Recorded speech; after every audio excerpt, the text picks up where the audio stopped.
Lepo pozdravljeni ponovno v SBC-vem soočenju pred evropskimi volitvami. Moje ime je Katarina Matejčič. Danes pa se bomo z sogovorniki, smo spet v nekoliko večji zasedbi kot v torek, ukvarjali z zunanjo in varnostno politiko, vključno z kibernetsko varnostjo, ki je sploh v zadnjih tednih in mesecih zelo v ospredju in vsekakor zelo pomembna. Tako da dobrodošli in hvala, da ste z mano v našem studiu. Bomo začeli pri vas, glede na to, da imate vi članica vaše stranke, tudi zunanja ministrica, bila je tudi v Evropskem parlamentu, imate v tem trenutku predstavnike. Torej, vaša ocena, kako dobra je naša zunanja politika, če gledamo v evropskem merilu v primerjavi z ostalimi članicami EU-ja? Katarina, hvala za vprašanje. Z veseljem sem tukaj z vami. Pomembno vprašanje za Slovenijo, še posebej, ko en resor Socialnih demokratov resor zunanjega ministrstva oziroma zunanje in evropske politike vodimo Socialni demokrati. Se mi zdi, da lahko zunanjo politiko Slovenije ocenjujemo kot zelo dobro. Predvsem njeno držo, bi rekla, v odnosu do drugih držav članic Evropske unije, predvsem njeno kredibilnost, našo dostojanstveno držo in pa verodostojnost. Govorimo tudi o neki, bi rekla, drži med načelnostjo in pragmatičnostjo slovenske zunanje politike. Se mi zdi, da smo dober partner tudi v odnosu do Zveze NATO, katere članice smo, in predvsem, da svojo zunanjo politiko utemeljujemo predvsem na spoštovanju temeljnih vrednot Evropske unije, da smo zavezani multilateralizmu, krepitvi avtoritete mednarodnega prava in tako dalje. Se mi zdi, da smo v tem mandatu dosegli že zelo pomembne uspehe, predvsem z sedežem nestalne članice v Varnostnem svetu Združenih narodov, tudi z velikim uspehom MLA konference, ki je naredila velik korak na področju boljše oziroma bolj intenzivne kaznovanosti za pregon genocida. Pomembne korake smo naredili tudi kot Slovenija na področju Zahodnega Balkana in približevanju držav članstva Evropske unije. Tudi nekatere manjše korake, recimo na področju čebelje diplomacije, vodne diplomacije in tako naprej. Tako da se mi zdi, da zunanjo politiko Slovenije tako znotraj skupne zunanje in varnostne politike Evropske unije, kot tudi v svetovnem merilu lahko ocenimo kot zelo dobro. Gospod Prebilič, vi se to tudi profesionalno tako rekoč ukvarjate s temi stvarmi.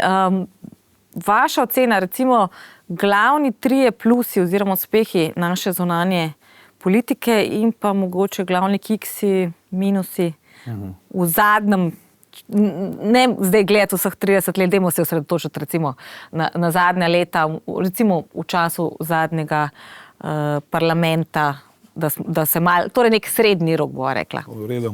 Zdaj, mogoče sem jih popravil, težko bi rekel, da sem profesionalni diplomat, se pa seveda ukvarjam z obrambno politiko kar nekaj časa, mogoče z tega poudarka nekaj stvari lahko izpostavim. Mislila sem kot profesor, zato sem rekla profesionalno. Nič hudega, je že v redu. Torej, kar se tiče zunanje politike Slovenije, plusi najprej te, torej plusov, to, kar je kolegica omenila, pravi, nestalni sedež v Varnostnem svetu definitivno je preboj in jaz mislim, da je bilo veliko dela upravljeno. Težko bi glih vezali samo na trenutno ministrico, verjetno je tukaj dela bo storjenega že nekaj prej, ampak ni pomembno. Pomembno je, da je Slovenija v tem posebnem oziroma izbranem klubu, da ima svoj glas, da sodeluje v najpomembnejših odločitvah in to se mi zdi super. Tako da to je res vredno pohvale.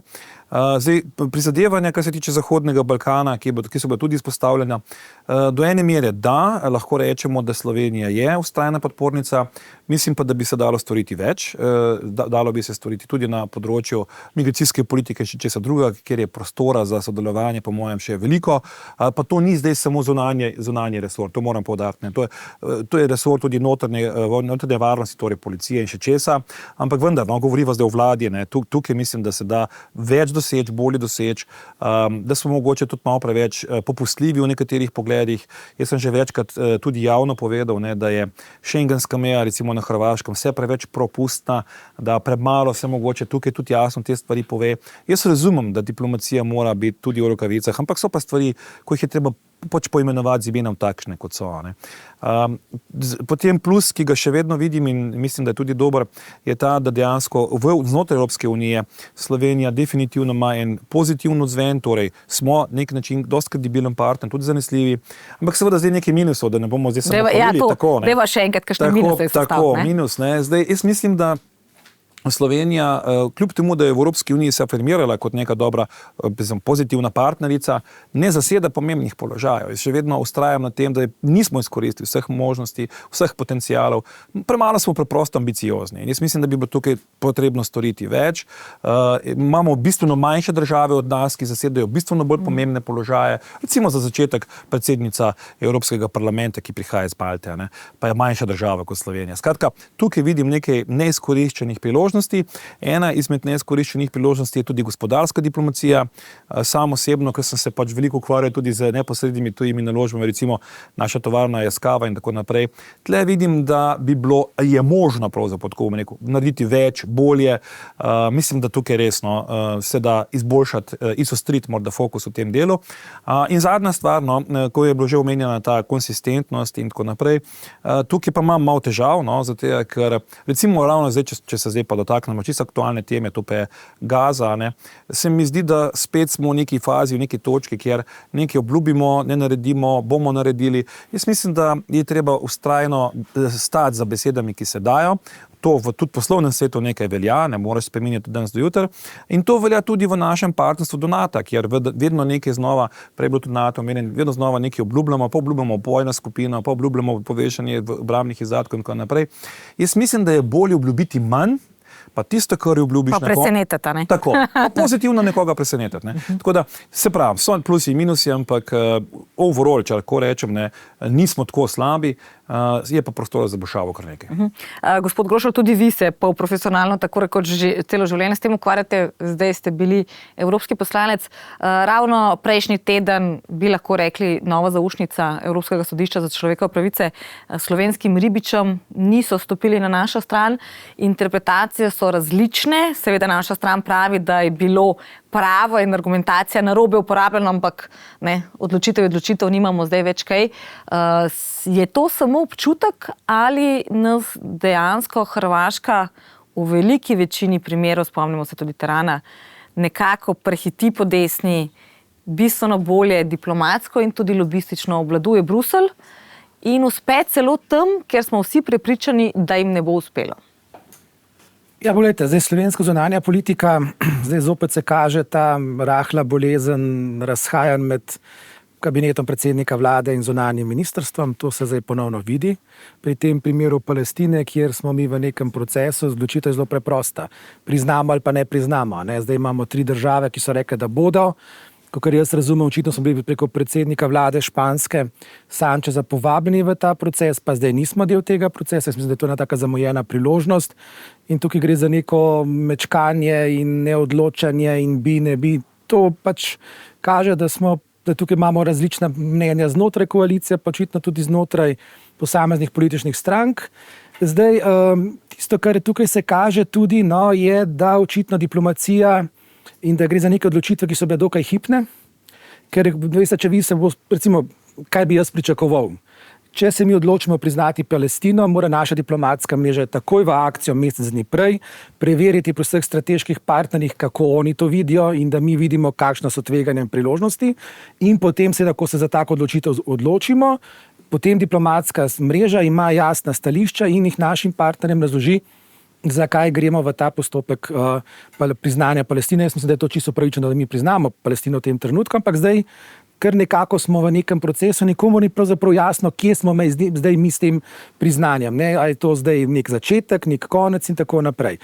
Drugo, to, kar ste omenili glede Hrvaške, Hrvaška se je ogromno naučila in tukaj to prednost izrabila v 90-ih letih. Ona je pač šla skozi to kalvarijo svoje vojne.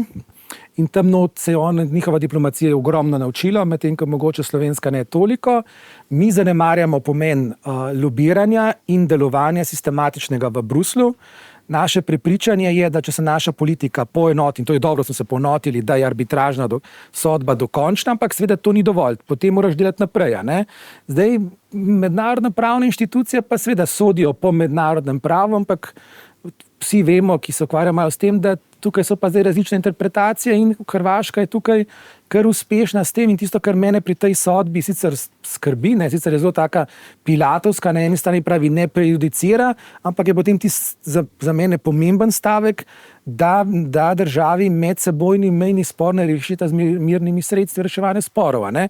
To je pa sporočilo, ki gre kontra temu, kar smo mi vse skozi zagovarjamo in pravimo, da je to že rešen spor in da pravzaprav mi mejnega spora nimamo več.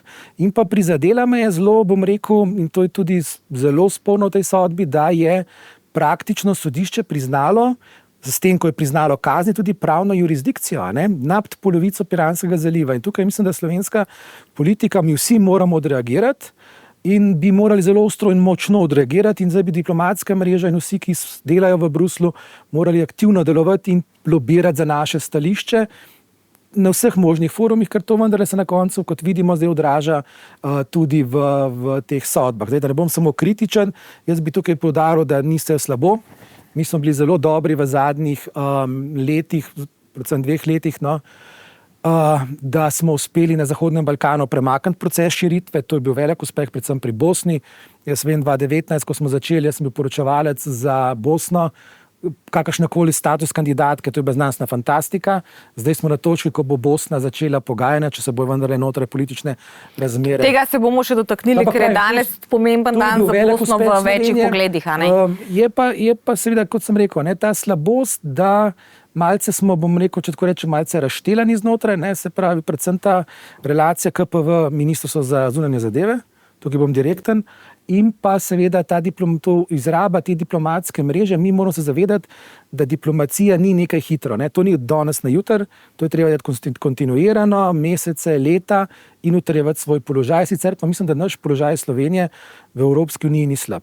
Ampak mi smo bistveno dlje članica Evropske unije, tudi monetarne unije kot Hrvati, pa je zdaj nekajkrat njim bistveno bolj uspelo kot nam. Ja, zato, ker, kot sem rekel, ne, Hrvati delajo to sistematično. Jaz sem tudi zadnjič v neki razpravi rekel, ne, ko smo imeli, no, se lahko rečem direktno, soočenje na TV Slovenija, ne, tam je bila ta razprava. Veste, te razprave, kdo je zdaj kriv, desno, levo in to naprej, tega med hrvaškimi kolegi ni. Ko sem jaz delal recimo s Hrvati glede, pa je bil kolega Antonino Picula, pa je bila Željena Zovko, ne, HDZ pa SD, največja ljubezen politična na Hrvaškem med njimi, ampak ko je šlo za vprašanje Bosne, Črne Gore, širitve, Srbije, odnosa do Slovenije, strateške prioritete Hrvaške znotraj EU, pozicioniranje Hrvatov v sistemu institucij EU, so bile pa nianse samo v izbiri besed.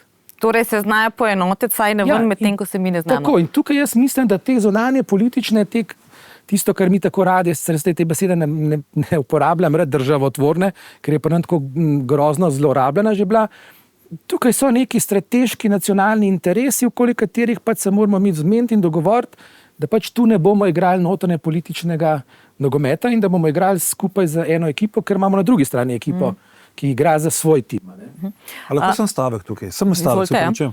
To, kar je kolega zdaj izpostavil, se mi zdi zelo bistveno. Namreč, če ste gledali reakcijo slovenske vlade ob tem, ko je sodišče izreklo sodbo, nič. Tako rekoč še ni bilo, ja. Tako je. Pojavila se je samo gospa ministrica za kmetijstvo, ki je, pazite zdaj to, povedala, da bomo mi, torej vlada, najverjetneje plačali kazni v imenu ribičev.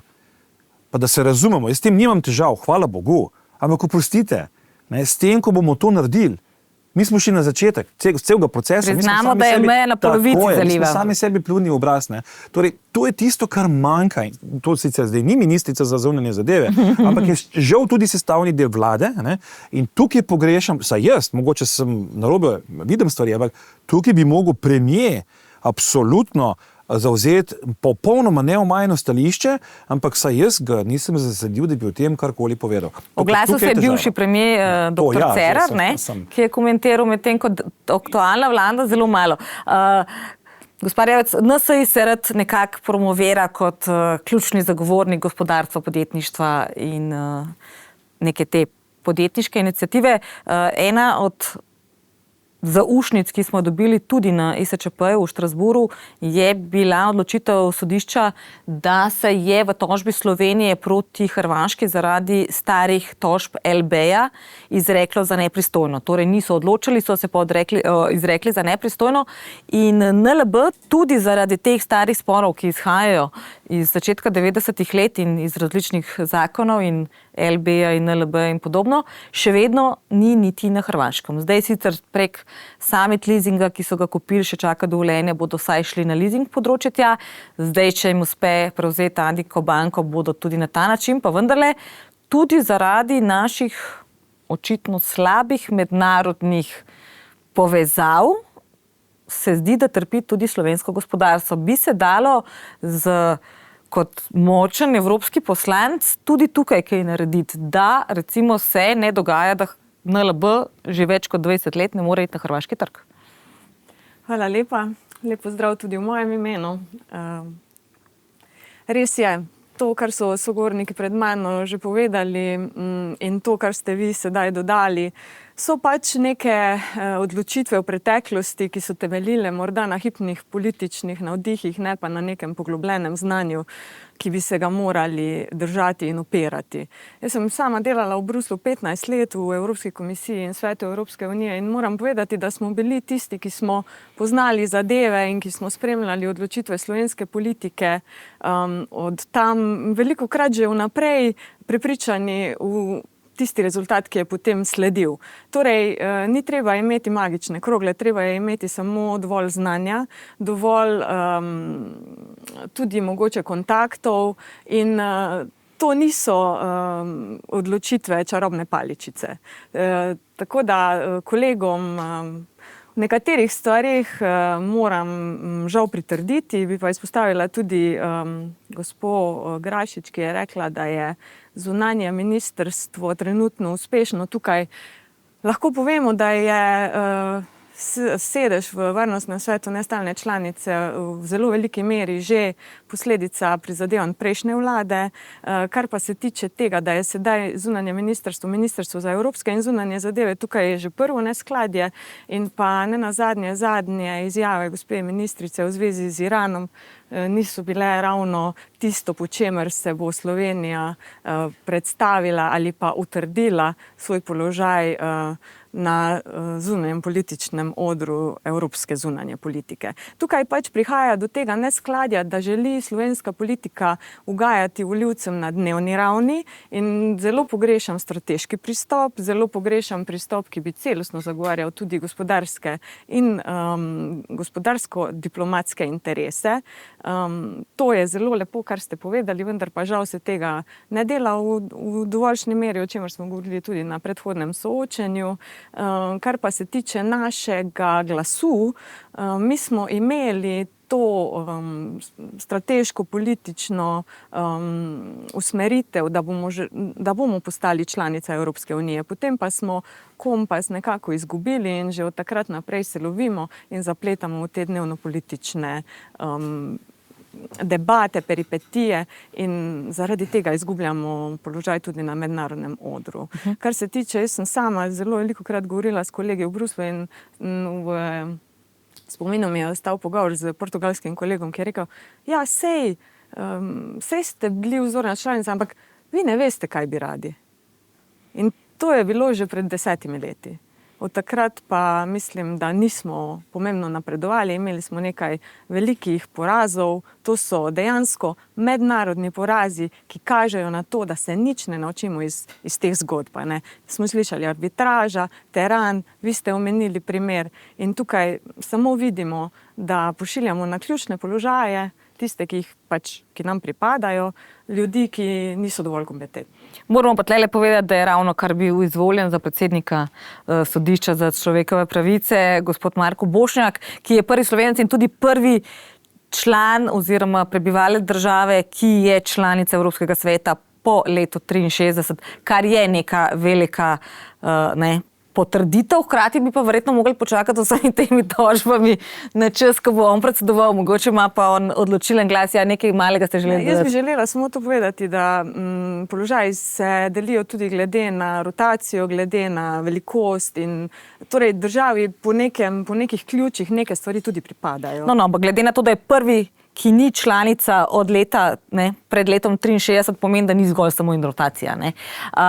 Gospod Balažič, omenili smo teran, tukaj nam ni ravno uspelo, smo pa recimo uspeli z medom, torej z označevanjem porekla medu, uspeli smo tudi, kot je že omenila gospa Granšič, čebele, ampak vendarle, seveda, sveta brez čebel ni. Torej stvar je izjemno pomembna, pa vendarle, če pogledaš v nekem današnjem geopolitičnem svetu, kaj ena čebela zares pomeni to in en med, imamo sploh še kakšno veliko zgodbo, ki bi jo lahko spromovirali, ker neko označevanje medu lih težko rečemo, da bomo dali si zdaj na nek poseben plakat. Če vam dam takoj return, glede na to, da se v tem trenutku uvozi v Evropsko unijo 50% medu, ki je ponarejenega, potem je to označevanje zelo pomembno. Mislim, seveda, da je, ampak od vseh, glede na to, da niti meje nima določeno sosedo. Bi bil to jasen signal, ki bi lahko tudi Sloveniji dal nekaj malenkost tega ogleda. Jaz se strinjam z mojimi predhodnimi sogovorniki, glejte, se bom dal klasično primer, če gre slovenski politik na tuje in ga tuji, recimo sogovorniki vprašajo, kakšno je stanje v Sloveniji, se bo začel najprej pritoževati. In po možnosti se bo začel pritoževati čez svoje politične nasprotnike, čez stanje v državi ali pa čez karkoli drugega. Tiste države, ki imajo pa te interese razčiščene oziroma delujejo bolj pragmatično, bodo pa zmeraj govorili, mi smo najboljši. Se poglejte, recimo znana je primera, pogovarjate se z Luksemburžanom, ki je izjemno majhna država, kar se velikosti ozemlja tiče, pa se ti bo ponavadi predstavil na način, res, da prihajam z majhne države, imam pa veliko idejo. In tam označevanje medu bi bila lahko velika ideja. Saj imamo nekaj uspehov, tudi med evropskimi poslanci, spomnimo se ideje o roamingu. To pomeni, da so stroški telefoniranja po evropski ideji praktično enaki. Takrat jo je dal ven gospod Lojze Peterle, jo je posvojila Evropska komisarka in danes smo tukaj. Tako da se da z majhnimi koraki ta vpliv delati. Je pa res, se pa globoko strinjam s tem, da Slovenija velikokrat govori zunanjo politiko s 3 različnimi glasovi. In da smo tukaj katastrofalno neusklajeni, od pisarne predsednice do premijeja, tudi do državnega zbora, evropskih poslancev. In jaz mislim, da tukaj so te največje priložnosti, ki jih dejansko zamujamo. Poglejte, če se ne motim, je Slovenija enkrat uporabila pravico veta na Svetu Evropske unije. Takrat pri približevanju Hrvaške. Od takrat naprej nič. Kot da ne bi imeli nobenih nacionalnih interesov, da bi to stvar lahko naredili. Jaz se tudi ne spomnim, z vsem dolžnim spoštovanjem do prisotnega, kdaj so nazadnje naši evropski poslanci sedeli na odboru za evropske zadeve v Sloveniji. Ali pa kdaj je prišlo do poglobljenega sodelovanja v smislu, da so predstavljali svoj odbor, recimo odbor za industrijo, okolje, karkoli, v primerljivem slovenskem odboru. In kdaj so se ta mnenja poenotila zaradi tega, da bi lahko te naše interese bolj uspešno zagovarjali v Bruslu. Tudi prej je bila omenjena kmetijska ministrica. Glejte, kmetijska ministrica, če se ne motim, je bila, koliko je zdaj ministrica, pol leta, malo več?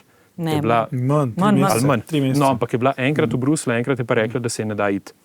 Hkrati imamo pa primer z ribiči, ki je pereč in kjer bi mogli se pogovarjati o teh zadevah. In tukaj jaz pogrešam to proaktivnost. Hrvaška po drugi strani, tako kot smo rekli, točno ve, kaj hoče, poleg tega ima v Zagrebu izjemno tradicijo prava, mednarodnega prava.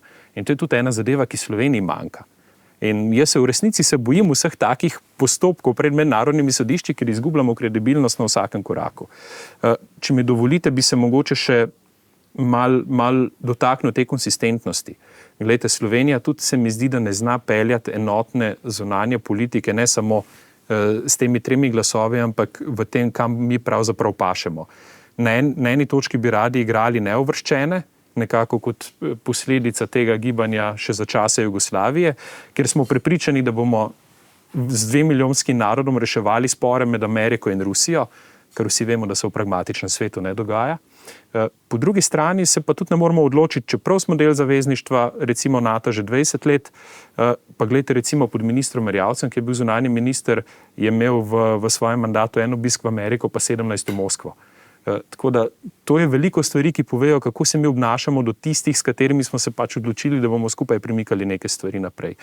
In to je vse tisto, kar nam daje navzven mogoče nek videz, da nismo tako resna partnerica, da si vendarle ne zaslužimo takih položajev, ki bi jih morali zasedati. Tudi kar se tiče varnostnega sveta, zdaj bom rekel, hvala Bogu, da smo dobili ta sedež, ampak vse skupaj, ampak veste, protikandidatka je bila Belorusija. Če bi Belorusija dobila ta sedež, bi bilo mene zelo sram, da je zmagala proti Sloveniji. Ne? In tukaj se je treba dati v pravi kontekst. Zdaj upam, jaz bi izpostavil mogoče še med dobrimi stvarmi, vseeno, 2-krat smo predsedovali Evropski uniji, prvič kot nova članica, med vsemi 10, ki so vstopile, to so veliki uspehi. Ne? In to že zelo dolgo nazaj. Že zelo dolgo nazaj. In jaz upam, zdaj imamo spet v igri en visok položaj, prej ste omenili gospoda Bošnjaka, zdaj imamo v igri nekdanjega predsednika. Upam, da bomo pokazali toliko modrosti, da bomo skupili skupaj pa tega človeka dali na ta položaj. Ker se spomni tudi že v preteklosti, da so notranje politične razprtije marsikoga odnesle. Spomni se položaja na OECD-ju in še kaj druge. Tudi to bomo, gospod Grošelj, vam dam jaz priložnost za repliko s pod vprašanjem, ker smo bomo vsekakor. Omenil je gospod Schengen in zamujene priložnosti. Smo mi Hrvaško prehitro spustili v Schengen in nismo izkoristili tega edinega aduta, ki nam je še ostal za to, da bi se dokončno zmenili za mejo, predvsem na morju, ker sva prej govorila o ribičih in o morju. No, takrat smo mi pisali pisma usklajena, mimo grede. Jaz tudi ne bi zdaj rekel, da mi nismo ničesar skoordinirali, recimo jaz bom se posebno moral malo pohvaliti, recimo zgodba z Bosno je bila izredno dobro skoordinirana, tako da to zdaj recimo, in to je tudi priznano, tudi kdorkoli bo šel, še recimo Evropski parlament bo lahko to gotovo. Zdaj, pri Schengenu je bilo zdaj tako zadeva. Zdaj Slovenija, takrat je bila zelo neugodno politično, bo rekel, razmerje sil. Večina držav članic je bila za vstop Hrvaške, čeprav Hrvaška formalno, gledano strogo tehnično, ni izpolnjevala pogojev. To je bil političen pritisk silovit takrat in tisto, kar je bilo pač Sloveniji izziv, je bil vzpostaviti neko proti koalicijo, ki jo pač nismo uspeli vzpostaviti. In to je dejstvo. Mi v parlamentu, jaz lahko odkrito povem, da kad sem bil osamljeni s temi pozivi, da mora Hrvaška to tehnično izpolnjevati, je pa zanimivo predvsem nekaj drugega tudi. Zdaj, ko mi govorimo o teh pokrivanjih političnih, naša politična skupina Renew je pokrivala slovensko vlado, zdaj aktualno vlado, to vedno delaš. Je pa seveda EPP pokrivala Plenkovića. In zdaj tukaj moramo še mi nekaj drugega povedati. To pa je zdaj ta posebnost slovenska. In zdaj je ta, da pri nas se zadeve zelo hitro menjajo. Gospod Andrej Plenković, karkoli se jaz o njem mislil, ga cenim kot nekega političnega nasprotnika, v smislu bil v Evropskem parlamentu, vzpostavil izredno dobro osebno mrežo poznanstev, potem je postal predsednik vlade in seveda to nadgrajeval. In to je nekaj, kar ti daje dodatno politično moč. Pri nas mi takih primerov žal nimamo. Kljub temu, da imamo nekoga, ki je bil 3-krat predsednik vlade, ampak jaz se bojim, da ni uspel vzpostaviti take mreže, zato ker se je vezal samo na svojo ideološko skupino, oziroma se je vezal celo na nekatere, za katere mislim, da so napačni, kot recimo Giorgia Meloni, medtem ko Plenković je pa znan po tem, da zelo z lahkoto prestopa politične te ideološke. In igra na vse strani. Tako, on gre do Charles Michela, gre do, von der Leyenove, gre do Borela, ki je socialist in tako naprej. Zdaj tisto, kar smo prej govorili o kadrovskih rešitvah. Ja, velikokrat je tudi potrebno malce sreče, izredno pomembno pa je, da mi, ko kandidiramo ljudi za take pozicije, kandidiramo ljudi, ki so strokovni in pa treba je razumeti, recimo v primeru gospoda Bošnjaka, tukaj je še strokovnost. Pri tej zdaj vprašanju, ko gremo pa za predstavnika za urejanje kosovskega spora, je pa zelo pomembno zdaj, kakšna bo politična konstelacija, kdo bo visoki predstavnik za skupno zunanjo in varnostno politiko, Borel pa sedanji slovaški predstavnik Lajčak, sta iz iste politične skupine. Zdaj to so vprašanja. Tukaj moraš igrati zelo in to je neka igra, ki jo treba igrati zelo usklajeno, skoordinirano, upoštevati realno znotraj Evropskega parlamenta, znotraj sveta EU, ker na koncu vendarle svet EU pa je tukaj vključen, on podeli ta mandat. In pa seveda prepoznaven mora biti politično in tudi sicer prepoznaven kandidat. Gospod Frelih, vi ste za suverenost. Ravno kar je včeraj Slovenija sporočila, da bo podaljšala nadzor na meji iz Hrvaško in Madžarsko za 6 mesecev. Italija je podaljšala nadzor na svoji meji, sicer pravijo, da tudi zato, ker bodo zdaj predsedovali G7 in to pomeni dodatno varnost. Pa vendarle, glede na to, da se vi posebej zavzemate za suverenost, ali bi morala Slovenija v vsakem primeru sama ščititi meje ali se zanašati na Schengen in ali je Schengen s tem na pol umrl? No, Katarina, preden ti odgovorim na tvoje vprašanje, bi zdaj rada na začetku povedala, da zdaj vsi govorimo o Bošnjaku, govorimo o gospodu Pahorju, nihče ni omenil prve sodnice na Mednarodnem kazenskem sodišču, Beti Hoher, mogoče zato, ker je ženskega spola. Ne. Je sploh prva, ki je prišla. No, Beti Hoher je začela kariero za in proti Zavodu za odprto družbo. Kritičnega mišljenja se je učila v fondaciji, ki sem jo jaz pripeljala v Slovenijo. Če omenimo še eno žensko, Tanjo Fajon. Tanja Fajon je moja kolegica z televizije, zato ne bi želela biti preveč kritična na njen račun, ampak kot so povedali že moji kolegi, zdi se mi, da je pri njej zelo veliko kvantitete, veliko forme, zelo malo pa je vsebine, sploh konsistentne vsebine. Zdaj, če gledamo, naš cilj je predvsem doseči nekako mir v Evropi. Trenutno v Evropi divjata 2 velika konflikta, ne v Evropi, ampak Evropa je vpletena. Okoli Evrope, ja. V 2 konflikta, Ukrajino in Palestino. Kar se tiče Ukrajine, slovenska zunanja politika se je jasno postavila na eno stran in s tem zapravila desetletja te politike sedenja na 2 stolih. Ne bomo o tem razpravljali, ali je ta politika moralna ali nemoralna.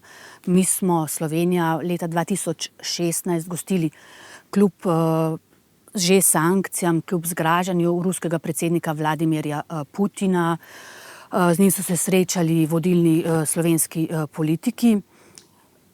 Tudi se ne strinjam z oceno mojih kolegov in kolegic, da je slovenska diplomacija neambiciozna oziroma preveč ambiciozna. Ne vem, ali je premalo ali preveč ambiciozna.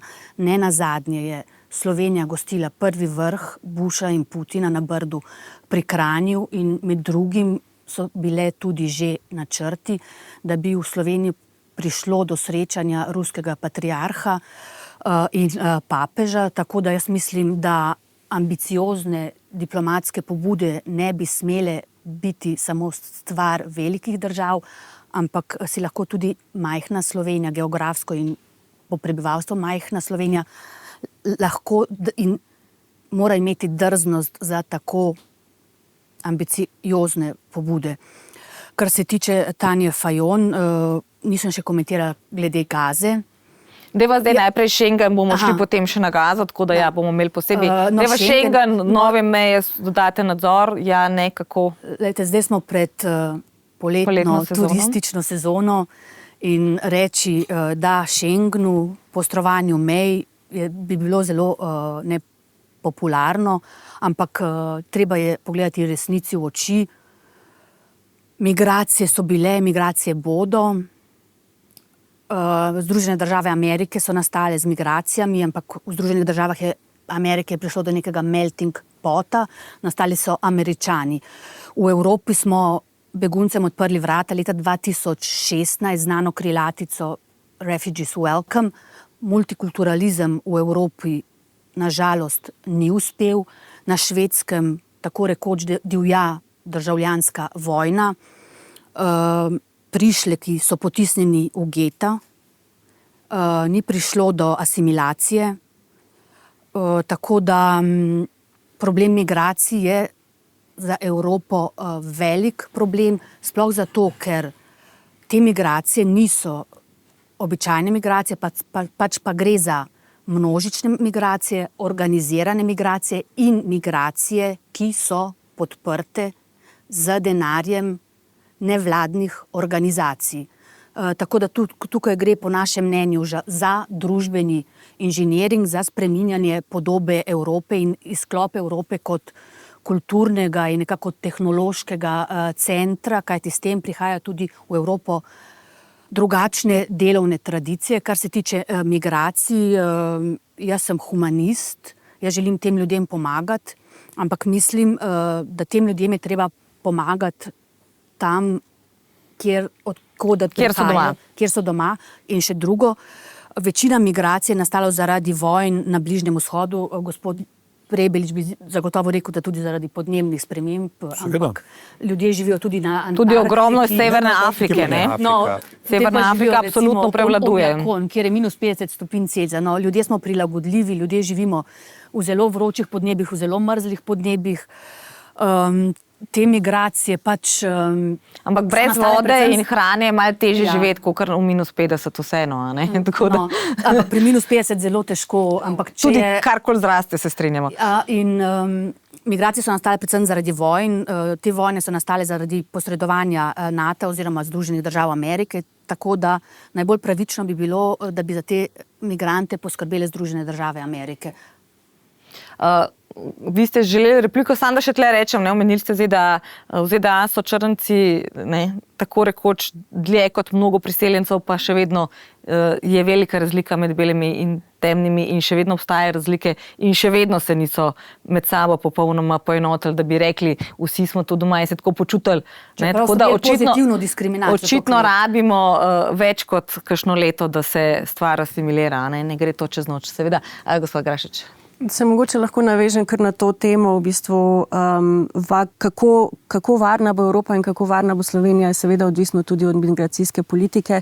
Za razliko od neke skrajne desnice, ki gradi predvsem na neki razdiralnosti, polarizaciji, tudi na antimigrantski retoriki, smo Socialni demokrati tudi v Evropskem parlamentu in v Evropski komisiji prevzeli to odgovornost upravljanja migracij.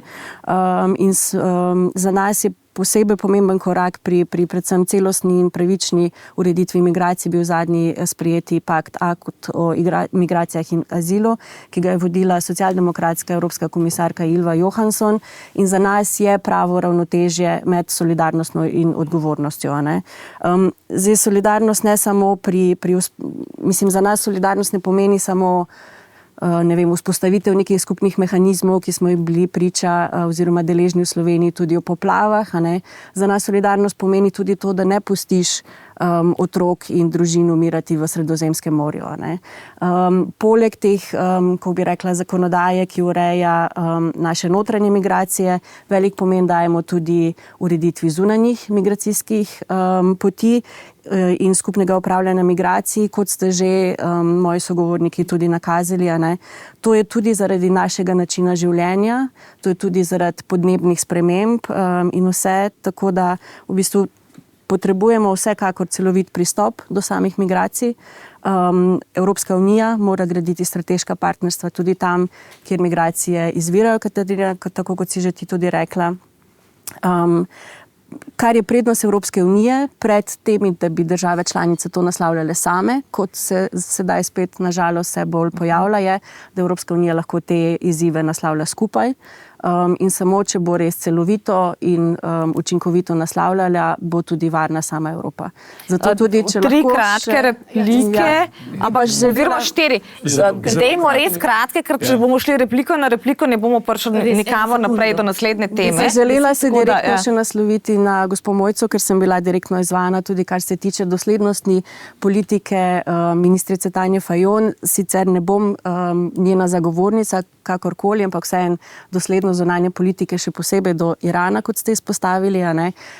Tukaj se politika Slovenije do Irana vsekakor ne spreminja.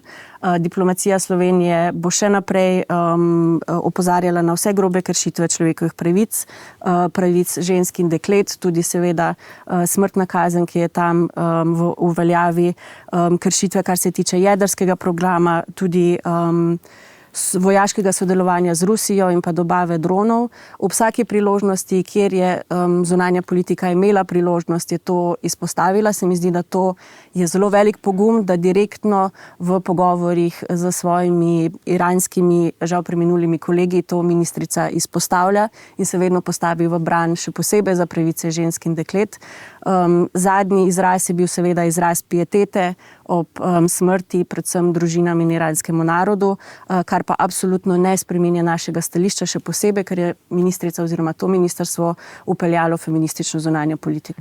Zdaj pa prosim, res bomo šli takole, ampak res prosim na kratko, da gremo potem naprej, imamo še kar nekaj tem za obdelati. Izvolite. Najprej bom odgovorila. Jaz sem se nanašala dejansko na to izjavo, ki se mi ni zdela primerna in mislim, da tudi marsikomu v Evropski uniji ne. Spraševali smo se, ali gre za deepfake, ali je to res izjava, ki jo je dala gospa ministrica, ker je tudi pod vprašanjem ni spremenila tega stališča. In mislim, da so izrazi sožalja in obžalovanja, ki so sožalja z državljani, ki so jih podali visoki predstavniki Evropske unije, niso enako vredni temu, kar je gospa povedala z besedami in tudi večkrat ponovila. Čeprav je dal tudi papež, če se ne motim, izrekel sožalje. Absolutno. Bila je tudi minuta molka v Varnostnem svetu. Se mi zdi, da naša stališča so bila v celoti usklajena z stališči visokega predstavnika EU. Tako da ja, imamo različna mnenja. Super, imamo različna mnenja, so bila pa odzivi zelo burni, na obeh straneh. Sicer to feministično zunanjo politiko, ki jo gospa Fajon prodaja kot svojo iznajdbo, to je zadeva, ki v Evropski uniji obstaja že desetletje, gre za neke to ni tako zelo feministično, kot se prodaja v Sloveniji za zagotavljanje ali za zadovoljevanje potreb določenih skupin. Gre samo za to, da se spoštujejo nekateri standardi, kot sem že nazadnje omenila, pomoči in tako naprej. Tako da tukaj pač smo spet odkrili toplo vodo tam, kjer je ni treba. Naši volivci, ki pa ne poznajo tako zelo mogoče ali pa poznajo, pa ne vejo, da je tudi drugje že to bilo, pa so to kupili kot čisto zlato. Tako da bi še kratke replike smo rekli. Bi se samo na migracije še navezala. Tukaj je res treba biti konsistenten in ločiti med ilegalnimi in legalnimi migracijami. Žal je zdaj to, da bomo imeli šengensko mejo spet zaprto in da jo imamo na naši severni in mora biti tudi zahodni meji, pač posledica tega, da ta vlada je odprla meje, da je nadaljevala z to politiko refugees welcome in da enači ilegalne in legalne migracije. Jaz sem leta 2007 magistrirala in sem magistrirala na temo migracij. Takrat sem že povedala, da bomo potrebovali delovne migracije in to se ni spremenilo. Vendar pa moramo mi povedati, koga želimo sprejeti. In tudi sklicevanje na standarde človekoljubnosti tukaj enostavno ne zdrži. Prihaja do velikih zlorab evropske azilne politike in to vsi vemo. Migracijski pakt je korak v pravo smer, vendar pa je treba biti dosleden pri vračanju. Kdorkoli nima res utemeljenega človekoljubnega razloga za to, da zaprosi za azil, se mora vrniti v državo izvora, kjer se pač mora pomagati do boljšega standarda. Prosim, kratko. Zelo kratko. Verjamem in odprli smo zdaj v tem krogu res veliko tem, ki si vsaka zasluži, verjamem, da svojo oddajo. Dovolite mi mogoče, da skočim vse en korak nazaj. Upravljanje migracij na način, ampak da nam glavne pridobitve Evropske unije več ne funkcionirajo. To se pravi, ni več prostega pretoka ljudi, blaga, znanja, storitev, kapitala.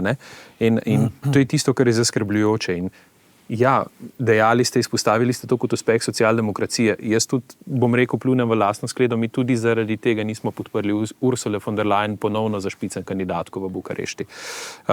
Mogoče bi pa tukaj še nekaj drugega izpostavil, prej smo govorili o odnosu s sosedami.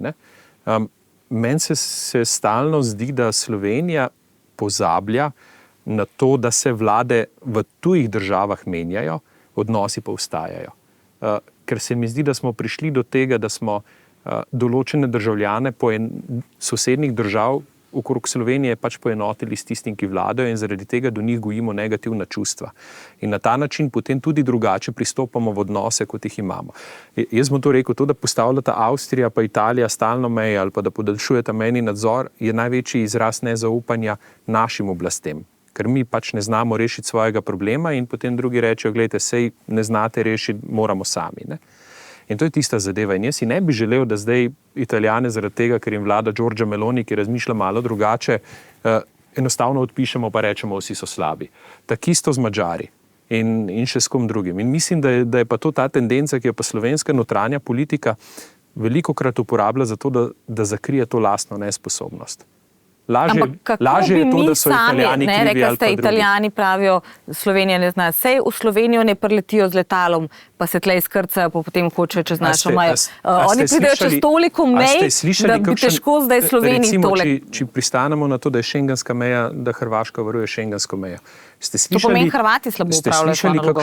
Ja, se strinjam, ampak ste slišali kakšno izjavo koga od naših, ki se ukvarjajo z zunanjo politiko, da bi poklical recimo kakšnega hrvaškega veleposlanika na zagovor, da bi se organiziral kakšen vrh srečanja med našo politiko ali hrvaško politiko, da bi se ustvarile zdaj v tem, ko so krize in ko se to dogaja. Vem, da so trilateralne. Predsednica je gostila predsednika. Eno kratko repliko. Čisto kratko, ja, prosim. Gospa Grašič je pri argumentih o migracijah takoj uporabila otroci, ženske, apelirale na čustva.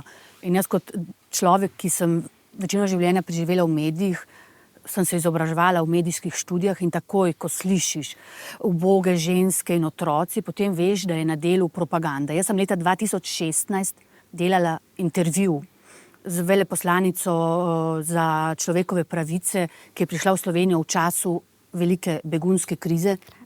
In ko sem jo vprašala, no, povejte, ali ni to problematično, tako je začela.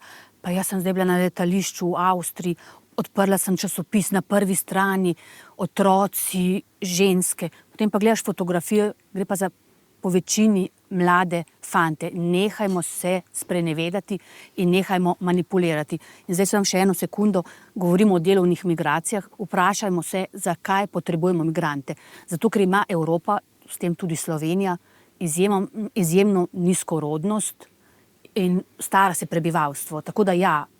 Ampak tega se čez noč ne da rešiti, ne? Preden začnejo ljudje delati, bo trajalo 19 let, če gledamo od spočetja, pa recimo, da gre človek delati pri 18, ne? Kar pomeni, da jih hitro ne bomo zdaj z večjo rodnostjo rešili problema, mi imamo po vsako leto večje, tudi vi ste nekaj malega želeli. Jaz sem hotel, bomo res kratek, ne? Dejstvo je, da pri naši zunanji politiki, slovenski zunanji politiki, kar res pogrešam, je malo več odločnosti. Resnično, malo več odločnosti, malo več dostojanstva v nekaterih stvarih.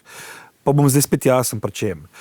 Hrvaška, in ko se je približevala Schengenu, nismo ustrajali. Kolega Klemen je upozoril, da je bil takrat en čuden, bom rekel, splet okoliščin, tako. Ampak, veste, mi imamo kar nekaj držav v Evropski uniji, ki se, bom grdo zdaj rekel, požvižgajo na te momente. Ne, imate recimo Slovaško, imate Poljsko, imate Madžarsko, ker malo bolj jasno artikulirajo svoje pričakovanje in kar malo ustrajajo. Ne.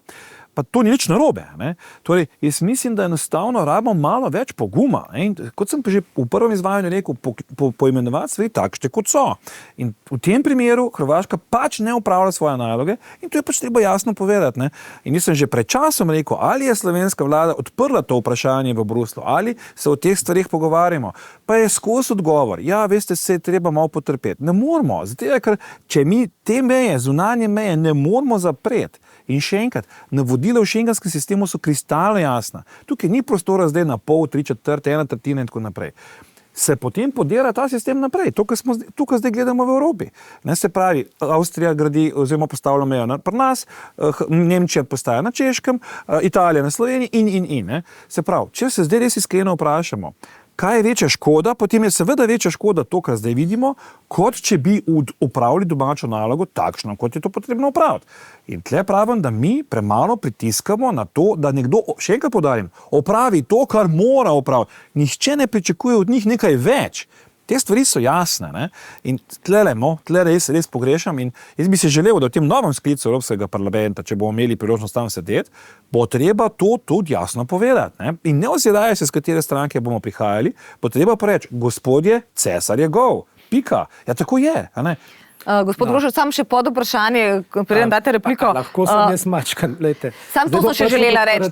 Slovenija je pretočna. Ne? Pri nas vsi so govorili migracije. Pri nas tako rekoč ne ostane nihče. Imamo 2 migracijska centra. Če zdaj mi rečemo, da je naš problem to, da gre nekdo čez, ja, tudi na Hrvaško na more gre samo mimo nas milijone in milijone ljudi. Tako da morda tudi zato določene države bolj postavljajo meje, ker pri njih pa ostanejo. Ne? Hrvati zaradi tega verjetno tudi zelo mirno to gledajo, ker itak tam noben ne ostane in itak pri nas ne ostane nihče. Glejte, tako da ja, nadaljujte, če prosim. malce zadevo merimo. Prvo kot prvo, da Slovenija pokliče hrvaškega veleposlanika na zagovor, je nekaj, kar bi bilo v Evropski uniji katastrofa. Najbližja katastrofa brez zamere. Tukaj potekajo jasni sestanki, koordinacije med, mislim, zdaj z branim vlado, mogla bi stranka Svoboda sama sebe braniti.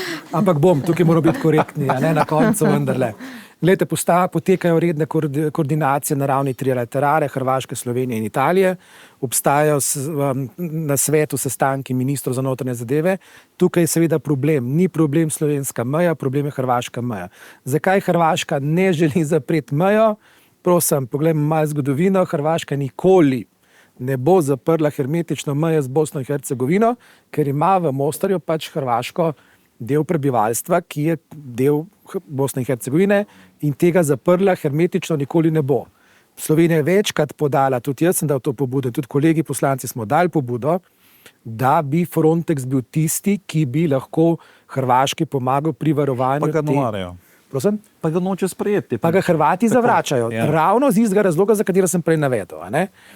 To je eno. Drugo, kar se tiče te Italije. Zdaj pri Italiji je zadeva zanimiva, ker, če se malce spomnimo, ne, v Gorici, v italijanski Gorici, tisti predor, ne, kdo je kje so bili, odkot so tem, jaz bom rekel, vse nesrečniki prišli v Italijo. Niso prišli iz Slovenije. Po morju. Prišli so po morju iz Italije v Slovenijo. Torej bi Slovenija imela skoraj prej interes, da bi mejo zaprla v drugo smer. Zdaj, tukaj imamo potem z Giorgio Meloni. Jaz z Giorgio Meloni imam problem. Ne, ker ima eno politiko, kjer uničuje raj. Raj je pa super televizija drugače, ker pač rad gledam italijanske novice. Slišal ste najprej malo drugače. Ko je Svoboda uničevala RTV, No, prav, vse v redu, vse lahko, se pravi, to je stvar diskusije, bo se pogovarjala lahko neskončno. Ampak hoče vedeti, težava je v tem, ker je neiskrena. Veste, na eni strani dvigneš prag migracij za tega, ker rabiš delovno silo na 760 000 in hkrati izvajaš te manevre, ki jih izvajaš tako, da pač pošleš tiste, ki ne želiš, v Albanijo, zafrkavaš svojega zahodnega soseda, ker je pač to dobro, ne pozabimo, Tajani ni ravno velik ljubitelj Slovenije, ne, se vemo, kakšne zgodbe so imeli za prometno politiko pred leti, ne, ko je bil še prometni minister. Ampak gledajte, to je zdaj to stanje in zdaj, zakaj do tega je prišlo? Zelo jasno treba povedati, zato ker zdaj migracije rešuje vsaka država članica zase po svojih najboljših močeh, ampak zdaj tisto, kar azilno-migracijski pakt poskuša, je dvoje. Se pravi, prvo je ta evropski način reševanja, drugo, kar je zelo pomembno, jaz mislim, da je to zelo ključno, ta premik, imamo zdaj, ločujemo dva tokova. Se pravi, znotraj tega mase imamo dva tokova. En tok so tisti, ki dejansko so upravičeni do mednarodne zaščite in smo to dolžni narediti po mednarodnem in evropskem pravu. Imamo pa tisti del, ki pa tega zaščite ni upravičen. In tukaj pa imamo zdaj prvič pravno podlago, jaz sem prepričan, da bo o tem tudi odločilo Evropsko sodišče v Luksemburgu, ko imamo podlago, da jih lahko repatriiramo.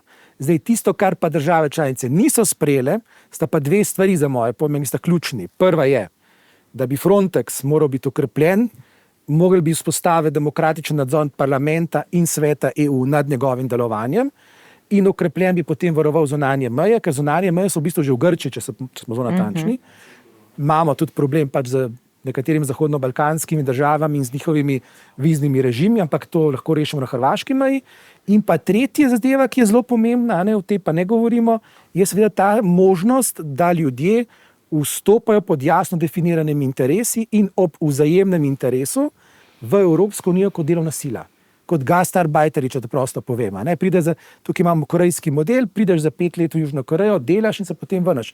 Ampak v Sloveniji... Avstralija ima tudi nekaj podobnega za tisto, kar rabi. Avstralski model je zelo nesrečen v tem trenutku. Ampak mogoče eno pod vprašanje, kako boste repatriirali, če nimate podpisanih kot Evropska unija sporazumov s temi tretjimi državami? To je v resnici nonsens, ne? To se da narediti. Ampak Evropska unija pač mora te podpisati, te sporazume sklepati. A veste, zdaj pa ne sklepa z nikomor. Mi nimamo ničesar. Seveda, zato sem to izpostavil. Ja, ampak, gledajte, nekje pa treba začeti. Pred leta 2015, ko se je začel zgodba za migracijami, tem množičimi, tudi tega nismo imeli. Tudi niti enotnih ukrepov nismo imeli. Nismo imeli pravzaprav kaj narediti s temi ljudmi. In zdaj, kar sem hotel reči, to je korak naprej. Ampak, če tega ne naredimo, tudi teh mehanizmov razvili ne bomo. Lahko pa seveda ostanemo na tem, kar smo. Ne? Zdaj imamo tudi eno drugo zadevo, ne? Migracije imamo recimo tudi lahko so instrumentalizirane, to, kar recimo naši kolegi na Poljskem dobijo, ne? Vsake toliko časa, pa kolegi še kje drugje na kakšni meji, zdaj na turško-grški meji se to dogaja. Ne? Torej vse to so te neke posebnosti, ki jih je zdaj treba tudi pravno in tudi sicer organizacijsko urediti znotraj Evropske unije. Ne? In pa še eno zadevo, ne? Zdaj, kdo je kriv za migracije pa podnebne, ne? Zdaj, če sem pa mal ciničen, zdaj vse Amerika kriva, ne? Pa jaz nisem nek hud navdušenc nad Ameriko, ampak v tem trenutku pod Saharsko Afriko obvladuje Rusija. Ja. In Kitajska. Ruski afriški korpus, če sem zelo natančen. Ja, in Kitajska. Hvala lepa, gospod Grošelj, da ste priznal. Nihče noče pisati, v časopisih se ne sme objavljati, da pač se je Rusija vrnila v Afriko in prevzema pozicijo, Ampak ki jo je to imela za nas ni prav nič dobrega klenot. Absolutno nič. Je pač dejstvo. Ne, in tudi tole iz tega dejstva je potrebno Sem še izhajati. to bom povedal, tudi tole fantaziranje o super odnosih. Jaz sem tako povedal, ruski plin smo mi plačevali skoraj najdražji v Evropi. Tukaj o bratstvu. Nemčija ga je še največ, pa so imeli Nemčija ga dobiva pa direkt. najcenejšega. Ja, to je pa kar res, pa seveda preveriti, ko so to številke. Vi ste želeli, samo da vam dam še eno dodatno podvprašanje. Ravno v teh dneh je bil zelo aktualen ta posnetek na družbenih omrežjih nekih samooklicane varnostne straže, ali kako so se že imenovali. Njihovo sporočilo je bilo, da je njihovo dejanje v bistvu odgovor na posilstvo 27-letnice, ki ga ni bilo. Ne? Se pa verjamem, je v zadnjem času nažalost zgodilo zagotovo kakšno posilstvo 27-letnice ali pa pretep strani njenega partnerja slovenskega, za katerega se nihče ne zavzema in ne bojo šli na ulice in snemali posnetke. Torej, prej je gospa Frelih govorila o propagandi. To je več kot propaganda, ker temelji na stvari, ki ni bila resnična. Ne? Noben se pa ne zavzame za 27-letnico, ki je partner, mož, oče, sosed, ne vem, stric posili. In tega je nažalost zelo veliko. Ne? Ali pa pretepe, ali pa kakorkoli muči in se zna. Pa ni nobenega, ki bi se oglasil. Zdaj malo mešamo jabolka in hruške. Ne, ampak govorili smo o migracijah. Ne? To je kao nelegalna migracija in zdaj so se celo začeli neki... Ne? No, jaz bom odgovorila torej najprej na vaš prvi vidik, torej nasilje nad ženskami. Jaz sem bila vodja kabineta ministra za delo, družino in socialne zadeve ministra Ciglerja Kralja. Takrat smo zelo veliko programov financirali za pomoč ženskam, materinske domove, nevladne organizacije. Organizirala sem tudi eno od konferenc, tako da tukaj govoriti, da se nič ne naredi ali da se nihče za te ženske ne zavzame, to ni res, kar pa ne mislila pomeni, sem na ta način. Seveda je zelo... ki je seveda neprimeren, da ne bo treba pomota, ne? obtožiti in obdolžiti in obsoditi vsa tovrstna dejanja. Tako da tu je treba imeti popolnoma ničelno toleranco in vemo, da se veliko nasilja nad ženskami zgodi ravno v družini. Tako da tukaj sploh ni debate. Ampak, kar ste me vprašali glede tega videoposnetka. Najprej, mislim, da je še vedno debate, ali je bil tudi to deepfake ali ne. Če ni deepfake, če gre za resničen in torej realen prikaz nekega dejstva, je to za obsoditi. Ne? Tukaj sploh ni nobene dileme. Migranti, kot vsi, imajo človekove pravice in treba je vsako osebo obravnavati z dolžnim dostojanstvom. Tako da tukaj razčistimo ene pojme. Ampak gospod je povedal, da mu gospa Meloni ni všeč, ko pa je samo... Ne, njena politika mi ni všeč. Ne, ste rekli, da vam ona osebno... Pa Meloni je super. Ne, politika njena ni všeč. Jaz sem vsebinsko glede vaših Okej, sam to, da ne bo. kriterijev, me pa res ne zanima. Sad ostanem na politični ravni. Torej, gospa Meloni ni storila nič drugega kot to, če je dvignila prag migracij, torej želi dvigniti gospodarstvo svoje države in uporabiti kvalificirano ali pa tisto delovno silo, za katero ve, da jo država potrebuje.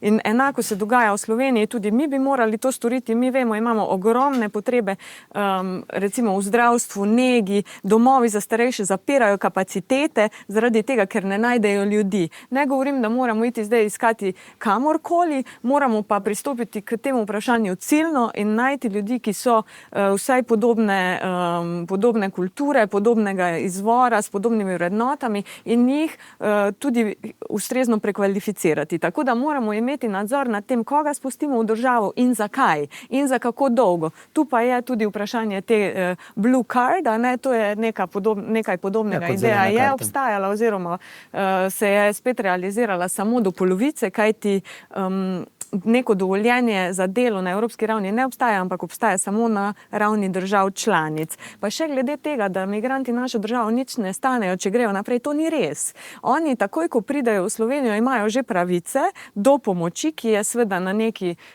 osnovni ravni, ampak... Če jih dobijo, če grejo samo čez, nas ne stanejo nič. Dobro, če jih dobijo. Neki plačajo na Petrolu, ko kupijo sendvič. Verjetno pa ne govorite, da naj kar pustimo, da bodo spet, ne vem, trume ljudi se sprehajale prosto po naši državi, od ene do druge meje, to povzroča tesnobo, strah in upravičeno zaskrbljenost ljudi. Tako da si želimo, da bi te ljudi vsekakor prevzeli in oni tudi sami to pričakujejo, ravno zaradi tega, ker vedo, katere so te njihove pravice in tukaj vidimo spet neko organiziranost in jaz bom rekla, da je to zloraba evropske azilne politike, ker to je azilna politika. Ampak mi imamo zdaj problem v Elanu, kjer so legalno prišli, pa jih tudi ne maramo. To je pa zdaj naš najnovejši problem. Mislim, poglejte, problem, ki ga imamo mi, je to, da moramo se nekaj sprijazniti. Mi bomo morali vlagati v vsakogar, ki bo prišel v Slovenijo. In bomo določen denar za to mogli nameniti, da se bo ta človek izobrazil, da lahko delo kot delo, da bo lahko funkcioniral v našem kulturnem okolju in to ne pomeni nujno to, kar zelo na desnici radi poudarjate, integracijo. Mi v bistvu rabimo te ljudi na nek način socializirati, da bo sprejeli naše tradicije pa naš kulturni krog. To je tisto, kar bomo morali začeti delati za tistih obdobje, ko bojo pri nas delali.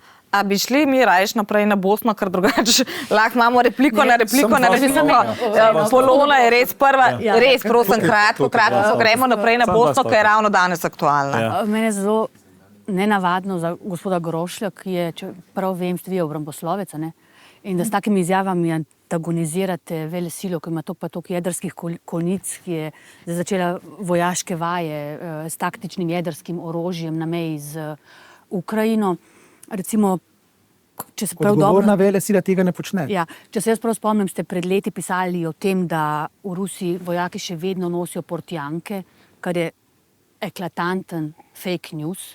Čem sem jaz pisal, prosim?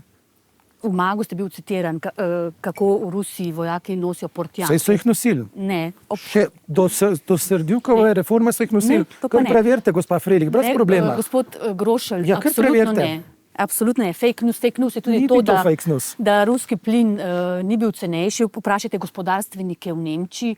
Ne, v Sloveniji je bil. Ne govorite o Nemčiji. Ja. Ne nemški plin prodaja. Ne rekel za Slovenijo. Slovenski plin ruskega izvora je bil dražji za Slovenijo, kot je bil za Nemčijo. To so dejstva. Govorimo na ravni Evropske unije. Zdaj so se 2 leti s tem plinom ukvarjal. Na ravni Evropske unije je bil plin najcenejša rešitev. To vam bo priznal vsak nemški gospodarstvenik. Za Nemčijo se strinjam, za Slovenijo se ne strinjam. Nemčija je pa motor Evrope, gospod Grošelj, in Slovenija je gospodarsko zelo vezana na Nemčijo. Gremo torej zdaj, prosim, naprej. Ampak mi smo tudi naredili strateške zaloge plina, da smo to presegali in smo zdaj samo še 10-20% na tistem, kar smo bili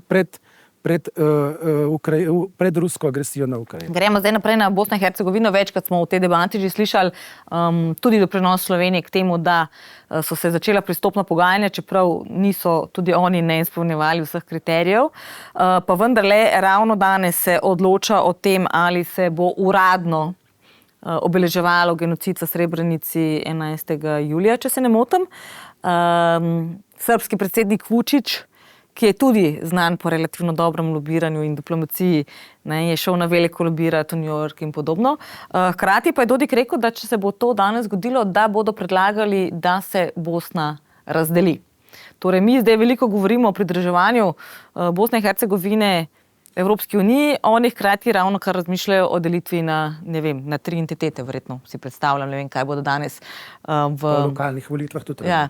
Torej, gremo, gospod Prebilič, je to lahko nevarnost za ta širitvena pogajanja in katere države še ne članice bi bile dobre, sploh za Slovenijo, če pogledamo, ne, za skupno Evropo in tudi za Slovenijo. Recimo, kar se tiče Turčije, so zelo deljena mnenja. Ne? Torej, kdo poleg Bosne bi bil za nas še dober? Srbi nekako kažejo, kao, da bi bili, pa v bistvu ne bi bili, ne? Pa delajo vse za to, da pač so zelo daleč od tega, kdo bi bil za nas dober še traven. No, jaz mislim, da mora Zahodni Balkan biti del Evrope oziroma Evropske unije, tlele brez nadaljnjega vsi, se torej vsi v tem prostoru. Pri Turčiji imam tudi jaz osebno veliko zadržkov, namreč redno komuniciram zaradi mojega dela Sveti Evropi, ker sem poročevalec o napredku demokracije v Turčiji in tle so res ogromne težave, ampak kasneje še kakšno mogoče o tem. Dejstvo pa je, Zahodni Balkan je treba pacifizirati na način integracije, drugače pa prosto ne bo šlo. Mogoče še 2 besede za nazaj, kar se tiče migracij, to, da seveda mi moramo postaviti režim, da država ve, kaj se ji dogaja. No, tukaj moramo biti res konsistentni.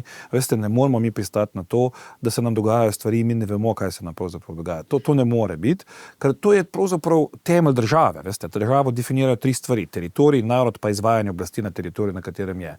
In če tega še jezik, rečemo. No, ok, to je kultura že. Ampak vendar hočem reči, če tega ni, potem je to težko.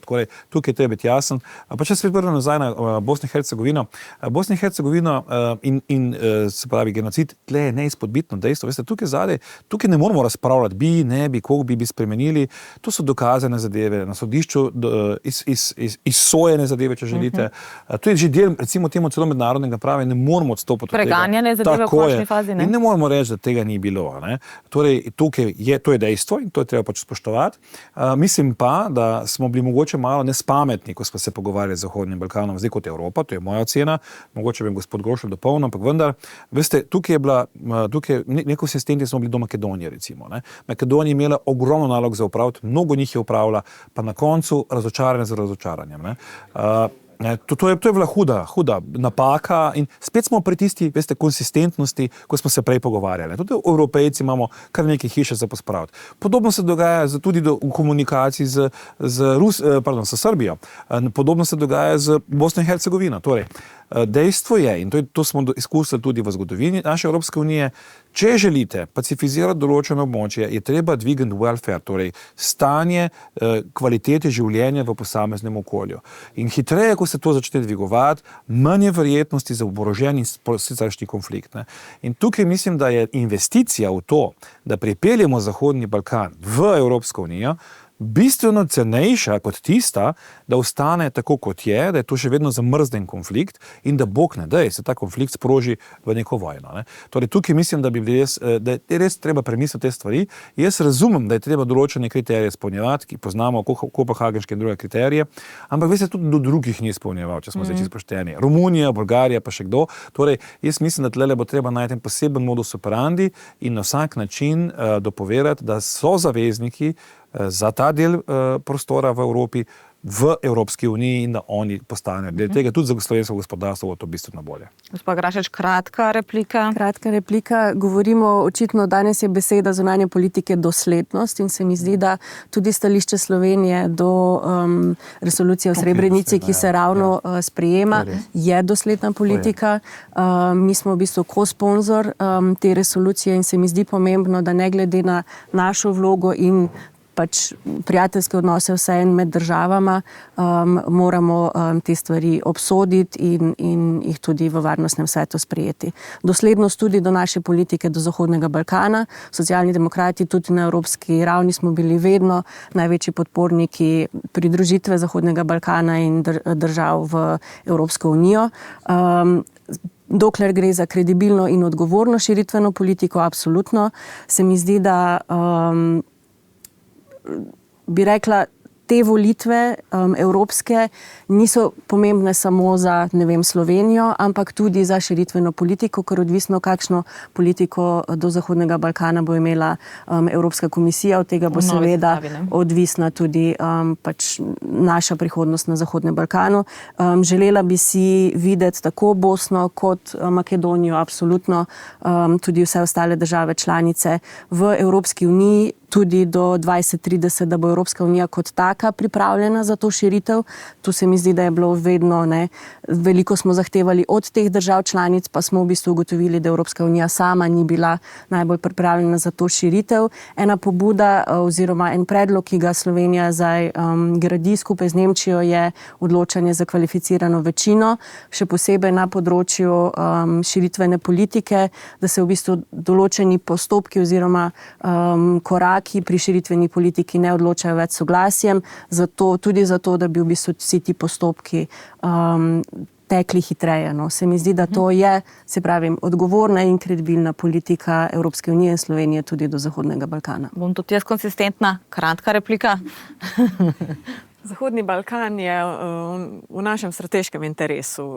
To je bilo že od nekdaj. Mi, ko smo bili prva od teh nekdanjih republik skupne države, ki smo vstopili v Evropsko unijo, bi ta interes morali veliko bolj uveljavljati. Nažalost je bil prvi visoki predstavnik na tem področju Slovak. To je za nas lahko sramota, ker smo imeli že takrat polna usta interesov Slovenije na Zahodnem Balkanu. Tako da seveda je tukaj ta regija kompleksna, ampak kdo bi bil bolj poklican, da jo razloži Evropi in svetu kot mi.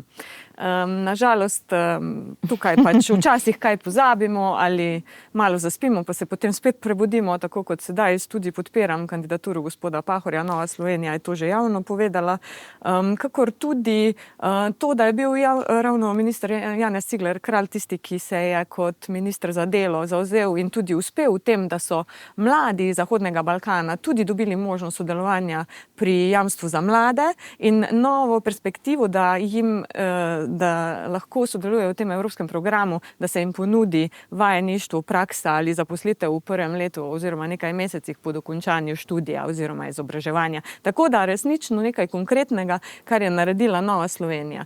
Na Zahodnem Balkanu imamo tudi seveda tuje sile, ki se vpletajo in ti interesi niso kar tako zanemarljivi in tukaj je velika nevarnost radikalizacije tako Bosne kot Srbije in potem Republike Srpske. In tukaj mora Evropska unija pod slovenskim vodstvom in pobudami delovati odločno. Gospod Balažič, torej se bo znala Slovenija poenotiti in podpreti gospoda Pahorja za tega posebnega odposlanca in ali nam to lahko da neko težo, neko kredibilnost? Radi rečemo, da smo najbolj poklicani za reševanje tega, ker smo nekako bili del njih, pa jih poznamo, pa smo na pol bratje, pa nismo, pa hkrati smo mi malo boljši, pa jih lahko malo naučimo še kaj novega. Se bo znala Slovenija poenotiti, ga podpreti in ali ima dejanske možnosti? Indici so, da ja. Jaz si želim osebno, da ja. Se tudi spomnimo samega razvoja dogodkov. Saj Zahodni Balkan se vrne na agendo, Evropske unije oziroma na pozornost Evropske unije ravno med tem drugim predsedovanjem Slovenije, ker je to izpostavila recimo bolj desna vlada, če temu lahko tako rečemo, zdaj pa to politiko pelje konsistentno tudi leva vlada. In zato mislim, da tukaj je do tega nek enoten odnos in to velja pohvaliti, da ne bomo samo kritizirali, tako kot smo prej počeli. Je pa res, da je tukaj za Evropsko unijo nek drug večji izziv, ki pa mislim, da ta širitveni proces trenutno ovira oziroma se ga ne lotimo tako. Veste, nov širitven proces terja tudi prenovitev Lizbonske pogodbe oziroma novo pogodbo, ker se morajo države, ki nekako, niso dobro prežvečile te zadnje velike širitve oziroma teh zadnjih širitev, nekako na novo dogovoriti med seboj, kako bodo ta področja urejala. In tukaj verjamem, da se sploh te največje države, ki vseeno še so dominantne znotraj Evropske unije, zelo nerade v to smer spuščajo. Tukaj predvsem Francija, Nemčija, tudi zadnja leta se je zgodilo to, da se je Nemčija, se zdi, kot da bi se prosto odpovedala Balkanu, nekako izgubila interes na tem delu sveta in se umika drugam. In tukaj so te velike težave. Tudi konkretno, kar se Bosne in Hercegovine tiče. Glejte, ne pozabite, da je bil že takrat, ko je bil podpisan prvi Daytonski sporazum, predvideno, da je to le vmesna faza in da moramo priti do Daytona 2. Da se uredijo ta notranja razmere znotraj države in znotraj enklav. In do tega tudi nikoli ni prišlo. In Evropska unija tudi te vloge potem ni nikoli poduzela. Tako kot je bilo rečeno, Slovak je bil nekdo, ki je urejal razmere. ne vem, Mogoče so nas sam zamenjali. veliko te nekonsistentnosti. Jaz tudi, če se pravilno spomnim, med tem zadnjim predsedovanjem je bila velika ideja, da podpišejo sporazum med Bolgarijo in Makedonijo. Ne? Pa gledajte, čemu se je mogla Makedonija vse odpovedati, še svojemu lastnemu imenu za to, da je šla na evropsko pot. No. Ja. Ampak, a veste, do tega nismo prišli, ne? In te države, jaz se spomnim recimo Vučića, ki sem ga imel na odru na Blejskem strateškem forumu, ko sem takrat moderiral to debato, on je prišel z izjemnim gnevom, se pustimo, Srbi so, kakršni so, z izjemnim gnevom, kako jim po eni strani obljubljamo to evropsko perspektivo, potem jih pa vedno znova tepemo po prstih. In to mislim, da so napačni signali, ki jih pošiljamo na Balkan. Bi pa vseeno se izpostavil nekaj drugega. Prej se vseeno šlo malo mimo, gospod Prebelič, ste šli malo mimo teh kopenhavnskih kriterijev. Ti kriteriji so tisti, ki v bistvu zagotavljajo ali pa dvigujejo blaginjo znotraj vsake države. In mi brez spoštovanja teh kriterijev, to se pravi delujoča demokracija, delujoč prosti trg, vladavina prava, pač ne bomo prišli. In tukaj si je treba pogledati v oči in vemo, da Zahodni Balkan ima pa na teh področjih kar precej. Gospod Grošelj, veliko govorimo o geopolitiki, o geopolitičnih nevarnostih. Nekako smo mislili, da se nam te neke čisto klasične vojne ne bojo več dogajale, ne? Pa se nam nažalost zelo, poleg seveda Rusija, Ukrajina, seveda grozna zgodba z Gazo. Zdaj so po zaprisegi tajvanskega premierja oziroma predsednika Kitajci začeli kaznovalne dvodnevne vaje v morju. Rusija je v torek na spletnih straneh svojega obrambnega ministrstva objavila predlog, s katerim bi spreminjali mejo v Baltskem morju, kar je seveda zelo zadelo države, ki jih to zadeva, ne? Torej sever Evrope. Kaj od tega nas more najbolj skrbeti in ali obstaja možnost, da še kaj eskalira? Veliko se je govorilo, da se lahko spopad širi tudi na vzhod in sever Evrope, a ne? Govorilo se je že, kdo bo kakšne vojake kam pošiljal in ali ja ali ne in podobno. Pa o tem, da smo tako rekoč cela Evropa že v vojni, vse možne izjave so bile že izrečene, ampak kaj je tisto, kar nas more najbolj skrbeti? V tem trenutku. Oziroma, recimo rečemo naslednjo sestavo Evropske komisije, ne? Dobro, če gremo zdaj politično, največji izziv bo vzpostaviti kredibilni obrambni steber znotraj Evropske unije, ki ne pomeni evropska vojska, ampak obrambne zmogljivosti, ki bodo potem povezane z NATO, kjer so večina držav članice tudi del NATO. Tiste, ki niso, Avstrija in Irska, pa tudi zelo tesno sodelujeta v teh programih. Evropska unija bo morala ogromno narediti v prihodnem obdobju, vse države članice, na socialni koheziji držav. Mi imamo tukaj velik izziv, to se na Nizozemskem pokazalo, kjer recimo Wilders izredno spretno izrabil migracije in pa stanovanjsko problematiko in pa tudi draginjo do neke mere. Potem se pravi upravljanje z migracijami. Jaz mislim, da bomo tukaj doživeli en velik izziv v bližnji prihodnosti v Severni Afriki, kjer se že nekaj časa zadeve kuhajo, to je Libija. Libija je zelo, zelo nepredvidljiva zgodba. In tukaj zato sem jaz tudi zagovornik tega Frontexa in ne podpiram te ideje o eksternizaciji, ker se bojim, da ne bomo imeli pravzaprav zadeve kamorkoli eksternizirati. In pa Evropska unija bo morala začeti razmišljati malce širše v celotnih zadevah, predvsem v smislu, kako bo definirala predvsem 3 odnose. Prvi odnos je Evropska unija-Kitajska. Tukaj bo Kitajska tista, ki bo diktirala, če rečem, tempo in razvoj dogodkov. To, kar ste omenili, to niso vaje, to je v bistvu pravzaprav pomorska blokada. In po mednarodnem pravu je to vojno dejanje, ampak seveda ne bo, ker pač Tajvan tega pozicija nima. Drugo je, kako definirati svoje odnose z Rusijo. Tukaj bo potrebno vzpostaviti neke odnose. Vsi govorijo sicer o nekem novem Brantu, ampak vsi pozabljamo, da Brantova vzhodna politika je nastala v trenutku, ko se je vzpostavilo tako imenovano varnostno ravnovesje. Ko je bilo to doseženo, v 70 letih je začel detant in potem so začeli se določeni procesi.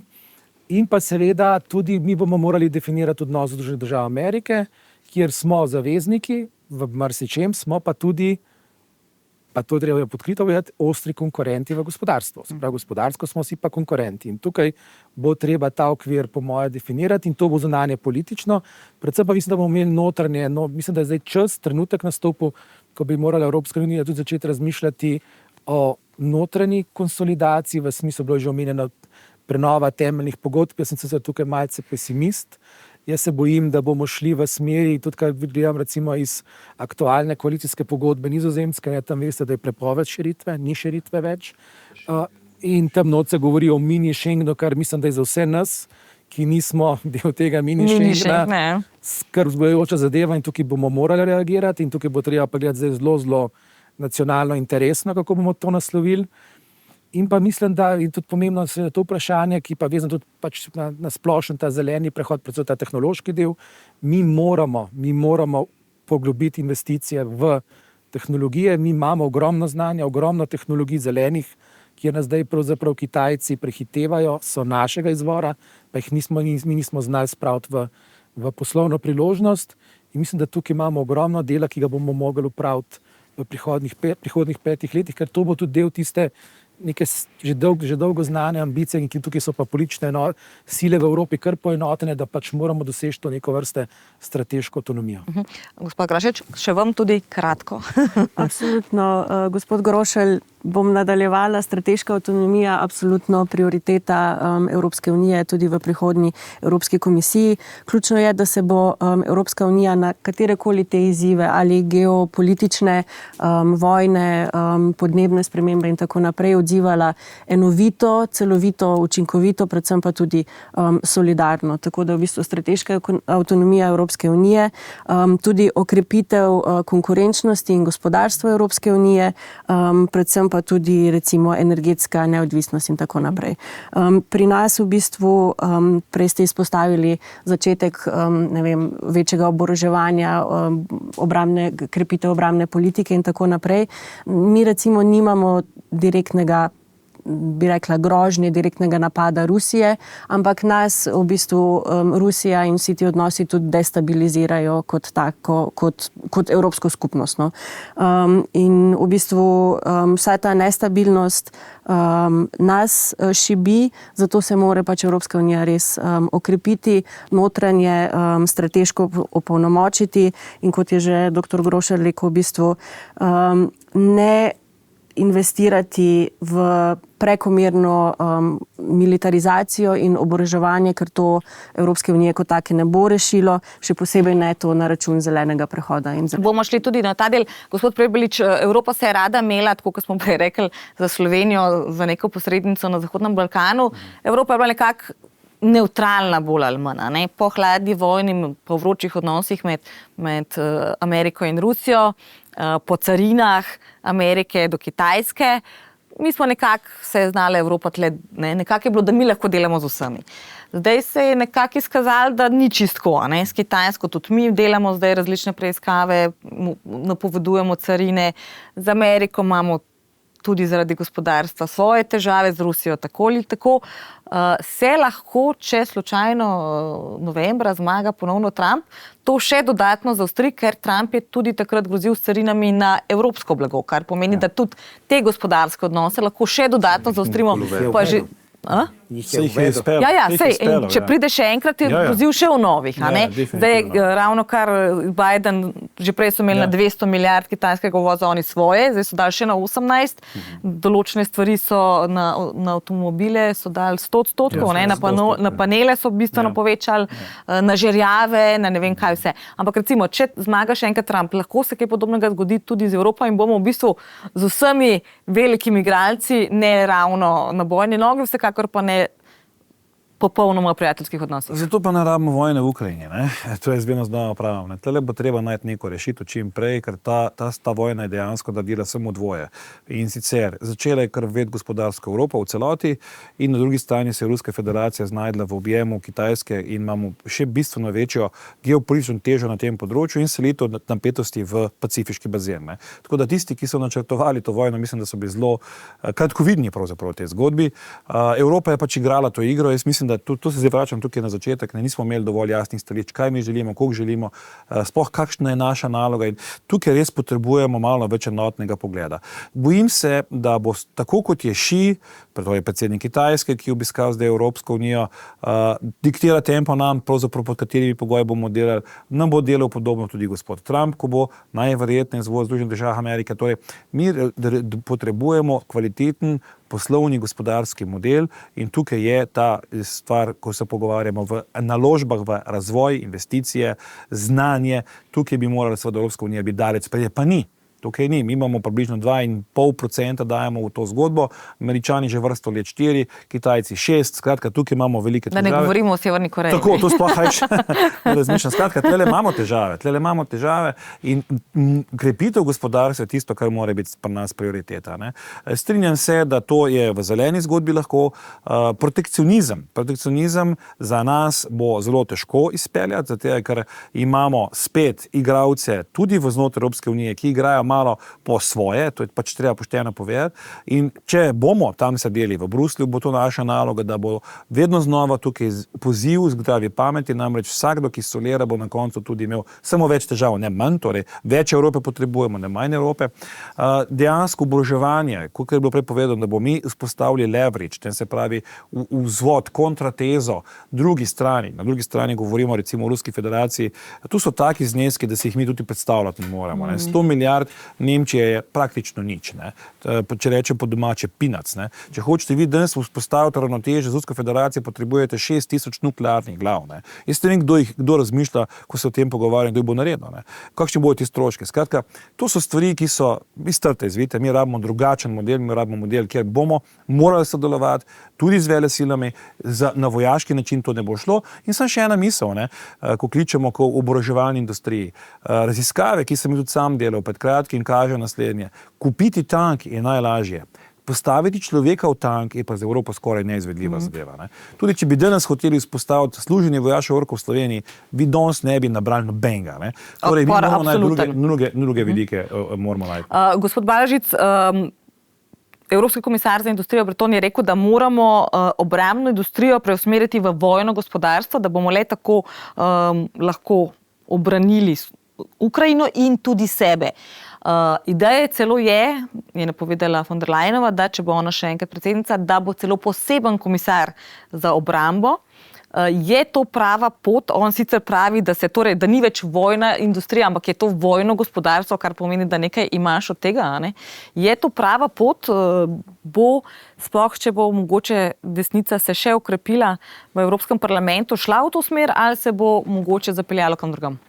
Jaz si ne želim te smeri, iskreno. Pa to govorim zelo direktno, ampak bi pa vsem postregel z nekaj številkami. Glejte učinkovitost, ne? V kateri je bilo že danes večkrat rečeno, pa oboroževanju, pa vsemu skupaj. Evropska unija nameni nekaj manj nominalno sredstev za oborožitev kot Kitajska. Pa vidimo, kako to učinkovito poteka, pa skupaj težko spravimo, tako kot je strateški kompas predvidel tistih 5000 vojakov za hitro posredovanje. In da ne govorimo o logističnih morah, ker imamo pač veliko oborožitvenih sistemov, ker veliko sistemov, kako to sploh spraviti na fronto. Tako da tukaj imamo definitivno veliko težavo in kar mene skrbi je, oziroma kar se nam je zdaj zgodilo v Evropski uniji, je to, da se je delež nakupa ameriškega orožja dvignil iz 35% na 55% v zadnjem obdobju. To bo samo še naraslo, ker novi oborožitveni sistemi, ki prihajajo s strani Amerike, so dražji, predvsem tukaj govorimo o vojaških letalih in podobnih sistemih.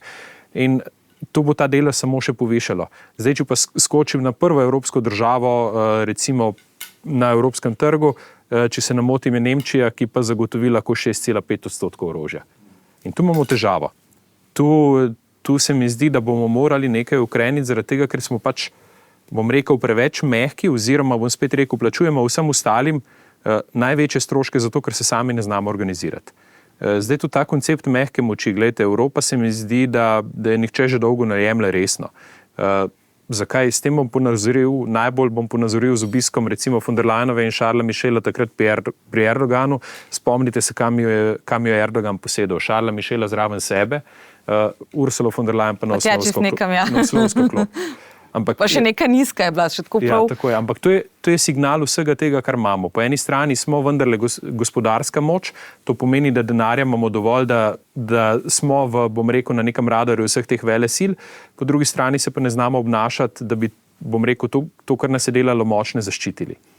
In tukaj imamo težave. In jaz bi se raje pogovarjal o učinkovitosti, kako bi te sisteme spravil skupaj, tudi z manjšimi koraki, če je treba, ravno zaradi tega, ker se je tudi Amerika je tukaj zelo konsistentna pri politiki. Saj ni samo Trump uvajal carin pa tega, ampak že 2 ameriška predsednika sta rekla, da v Evropi ne bosta več posredovala.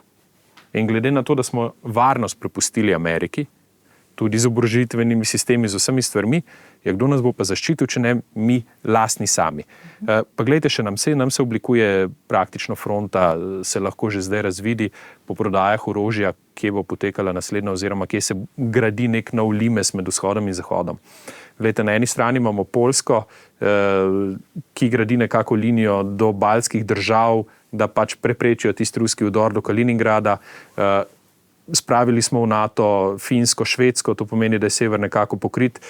Na jugu se pa, na Balkanu, se pa izjemno oborožuje Romunija, kar pomeni, da se nekako pričakuje, da bi bilo treba zaščititi Moldavijo in podobno. Ampak spet, to delajo Američani, tega ne delamo Evropejci. Vam pod vprašanje preden dati še repliko. Slovenija ima tudi grozd obrambne industrije, ki ima 63 članov, če se ne motim, približno 5000 zaposlenih, 75% je izvoza in imajo nekaj manj kot 100 000 evrov dodane vrednosti v povprečju, kar pomeni, da je to dobra gospodarska panoga. Je torej to vrednost spodbujati, velik del je namenjen recimo dronom, obrambi proti dronom, torej ne zdaj samo puškam, tankom in strelkom, ampak pač neki novodobni sistemi obrambe. Ravno danes sem brala, da so recimo po požarih na Krasu zdaj zelo težko dostopen del pogozdovali z droni. Torej dron ni samo vojaške namene. Očitno je to neka dobra gospodarska panoga. Jo je smiselno razvijati, glede na to, da vaše stališče je malo drugačno? Naše stališče, glede na to, da smo nevtralni, ne pomeni, da mi mislimo, da bomo lahko preživeli brez tega, da bomo oboroženi. Tako da nismo neki romantiki, ki živimo v nekem fantazijskem svetu in verjamemo, da lahko brez sodobne oborožitve preživimo. Ampak vseeno, recimo, tudi na tem področju prihaja do tekmovanja med Nemčijo, Kitajsko in tako naprej. Recimo Nemčija je zdaj 4. proizvajalka orožja na svetu. Prav pred kratkim se je na Mednarodnem kazenskem sodišču proti njej začel proces zaradi prodaje orožja Izraelu. Tako da v situacijah, kot so recimo kriza v Izraelu, pokoli v Gazi, bi morali prodajo orožja nemudoma ustaviti. Tako da v takih primerih mi ne podpiramo prodaje orožja, tako da tudi v primeru Ukrajine smo enakega mnenja. V tem trenutku prodaja orožja v Ukrajini ne bi rešila situacije, kajti to počnemo že 2 leti. Rezultat 500 000 mrtvih Ukrajincev. Če bi ljudje, ki glasujejo za pošiljanje orožja v Ukrajino, tja pošiljali svoje otroke, ne bi podpirali predlogov, da se 0,25% BDP-ja slovenskega pošlje za oboroževanje v Ukrajini. Tako da problem militarizacije Evrope oziroma grožnja v Evropi niso tako imenovana skrajna desnica, kar smo slišali tako od vas kot od gospe Grašič. Skrajna desnica v Evropi pravijo skrajna desnica tudi madžarskemu premijeru Viktorju Orbanu, ki je edini, ki se trenutno trudi za ustavitev tega ponorenega vlaka militarizacije v Evropi, je edini politik, ki se trenutno pogovarja tako z ruskim predsednikom Vladimirjem Putinom, kitajskim predsednikom Xi Jinpingom in najverjetnejšim bodočim ameriškim predsednikom Donaldom Trumpom. Problem Evrope je, da če se slučajno prizadevaš za mir, obstaja nevarnost, da boš končal tako, kot je končal slovaški premier Fico, ki je bil zaradi svoje mirovne politike tudi tarča atentata. Vsaj tako bi lahko špekulirali, dovolimo si to špekulacijo. Fico je bil socialdemokrat, ko se je začel zavzemati za končanje vojne v Ukrajini, je postal skrajni desničar. Povejte mi zdaj. Mogoče sem to izvajanje mogoče je vedno. Mirovnega zavzemanja ni ravno. V zvezi s tem, veste, gospod Fico je tudi zdaj še se strinjam, da se je prizadeval za mir že, vendar ta stavek je treba nadaljevati, ne. In gre za osebo in političnega akterja, ki je do skrajnosti polariziral politično sceno doma in še kje drugje. In tu je tisto, česar se pa res moramo bati v Evropi. Veste, jaz sem šel pogledati, česar se Evropejci v Evropi najbolj bojijo. Ne vojne v Ukrajini, tudi ne napada Ruske federacije na Evropo, ampak dveh zanimivih stvareh. Socialne marginalizacije in revščine. Teh dveh stvari se bojijo Evropejci danes najbolj, resnično. In temu bo treba več pozornosti posvetiti.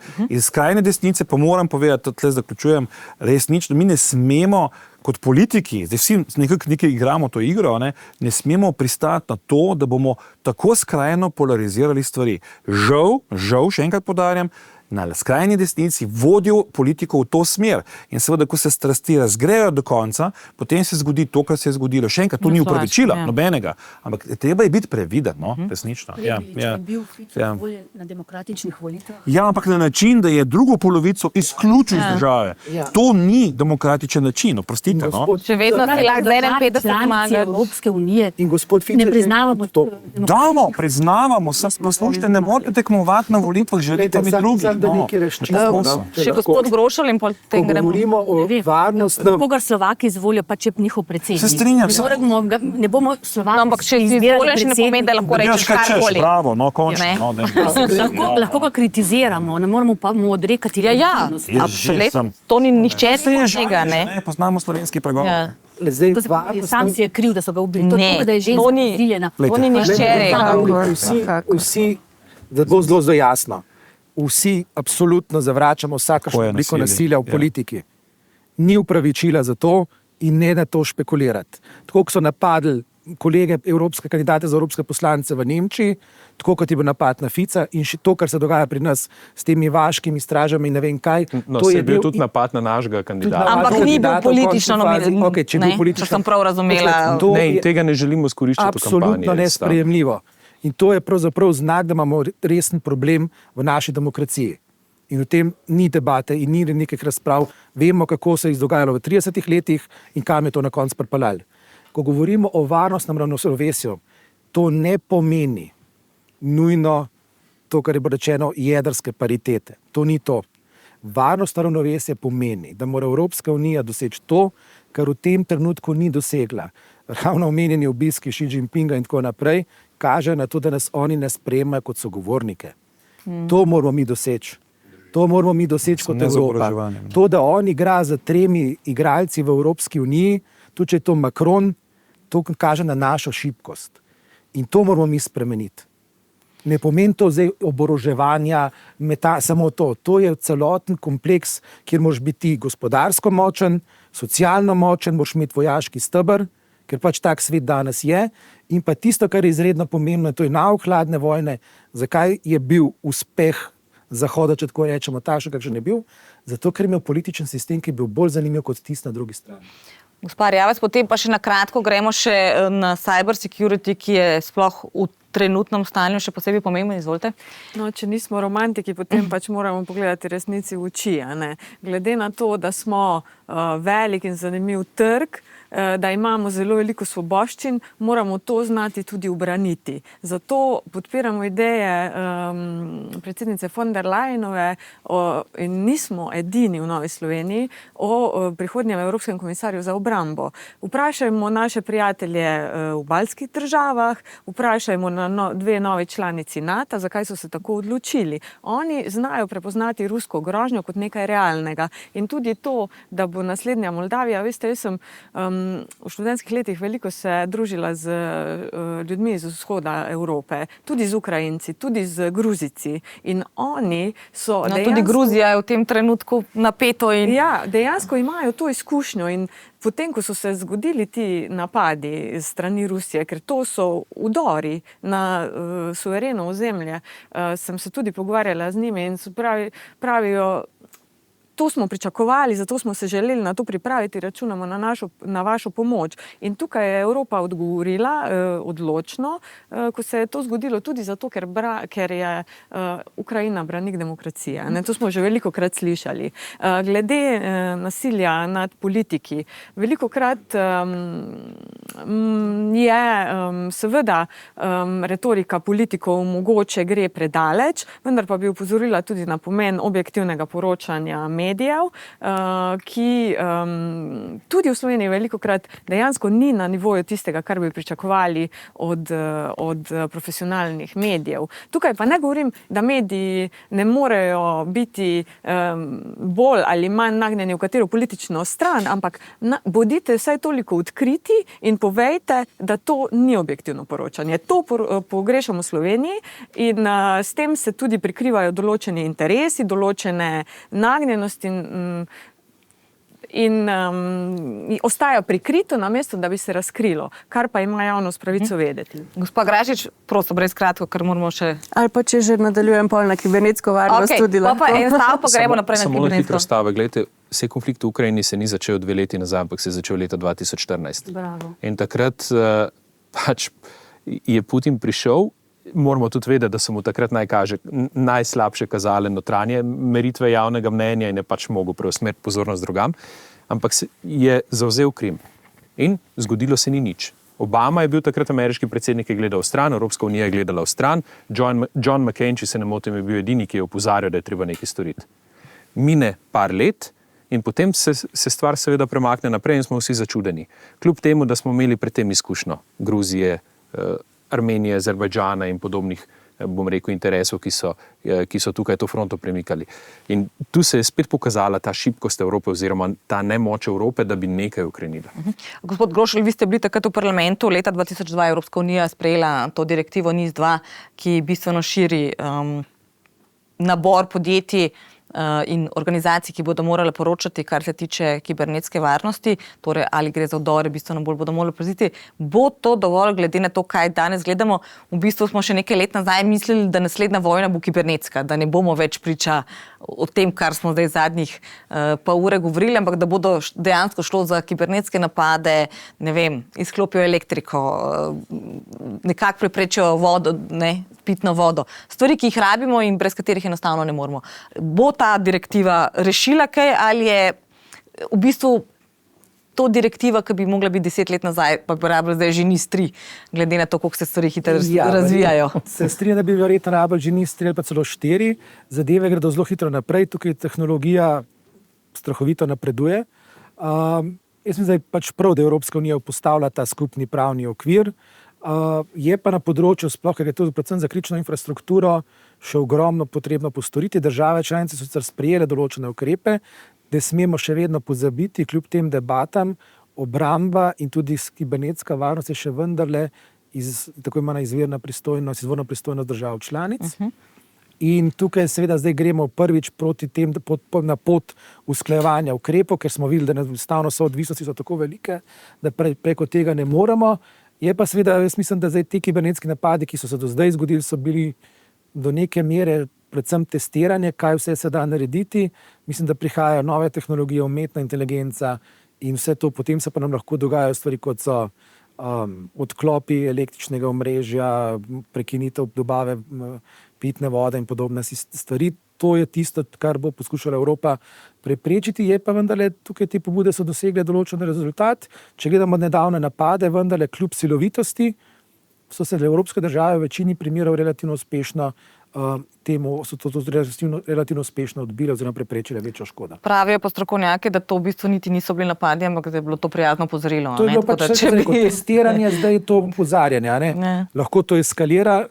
Tisto, kar je potem pa seveda pomembno, da pač razvijamo zmogljivosti, da se bomo lahko tudi potem, ko bo dejansko šlo za ta kibernetski boj na mrežjih, pač dejansko vojskovali. Ampak to je zdaj cela vrsta drugih vprašanj, o katerih ne bi odprl. Bi pa samo nekaj rekel, glede tega orožja pa Ukrajine. Jaz bi pa tukaj rad se opozoril na leto 1995, ko smo imeli demilitarizirane cone v Bosni, pa embargo na orožje smo imeli v Bosni. pa smo vedeli, kaj se je na koncu zgodilo, zdaj pa resolucija sprejemamo na to temo. Ravno danes. Gospa Grašič?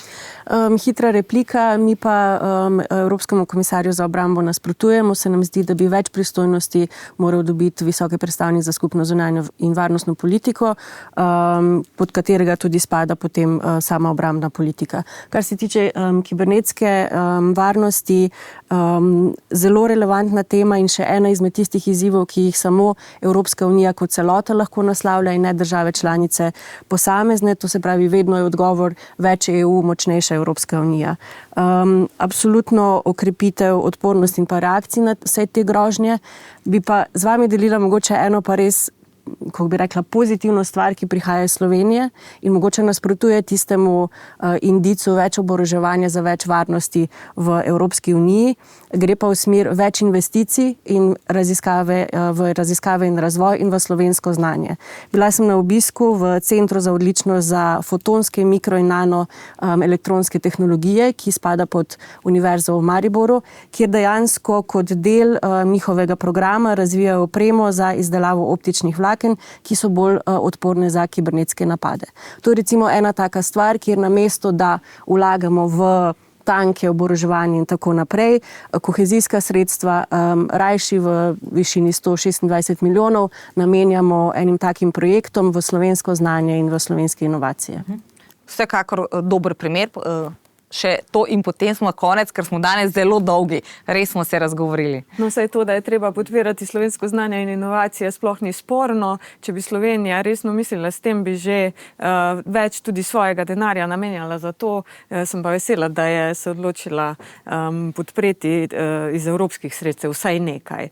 Glede obrambe in zunanje politike, videli smo, kako stihijska in kako neusklajena je lahko zunanja politika, še posebej pod vodstvom trenutnega visokega predstavnika. Zato to, kar ste vi omenili, da je predlagala von der Leyenova komisar, ki bi koordiniral zmogljivosti držav na področju obrambe in te industrije, je nekaj popolnoma drugega, kot pa to, da govorimo potem z 27 glasovi. In s tem nismo nič naredili, zato pa tudi neke ideje, ki bi to politiko peljale v bolj usklajeni smeri in ki bi bila resnično bolj, tudi zaradi tega lahko bolj uspešna. Ne gre pa seveda za produciranje samo orožja, ampak za to, da se spomnimo, na čem temelji Evropska unija, ki je najbolj uspešen projekt povezovanja do sedaj. Na tem, da smo ga zgradili na gospodarskem povezovanju za mir in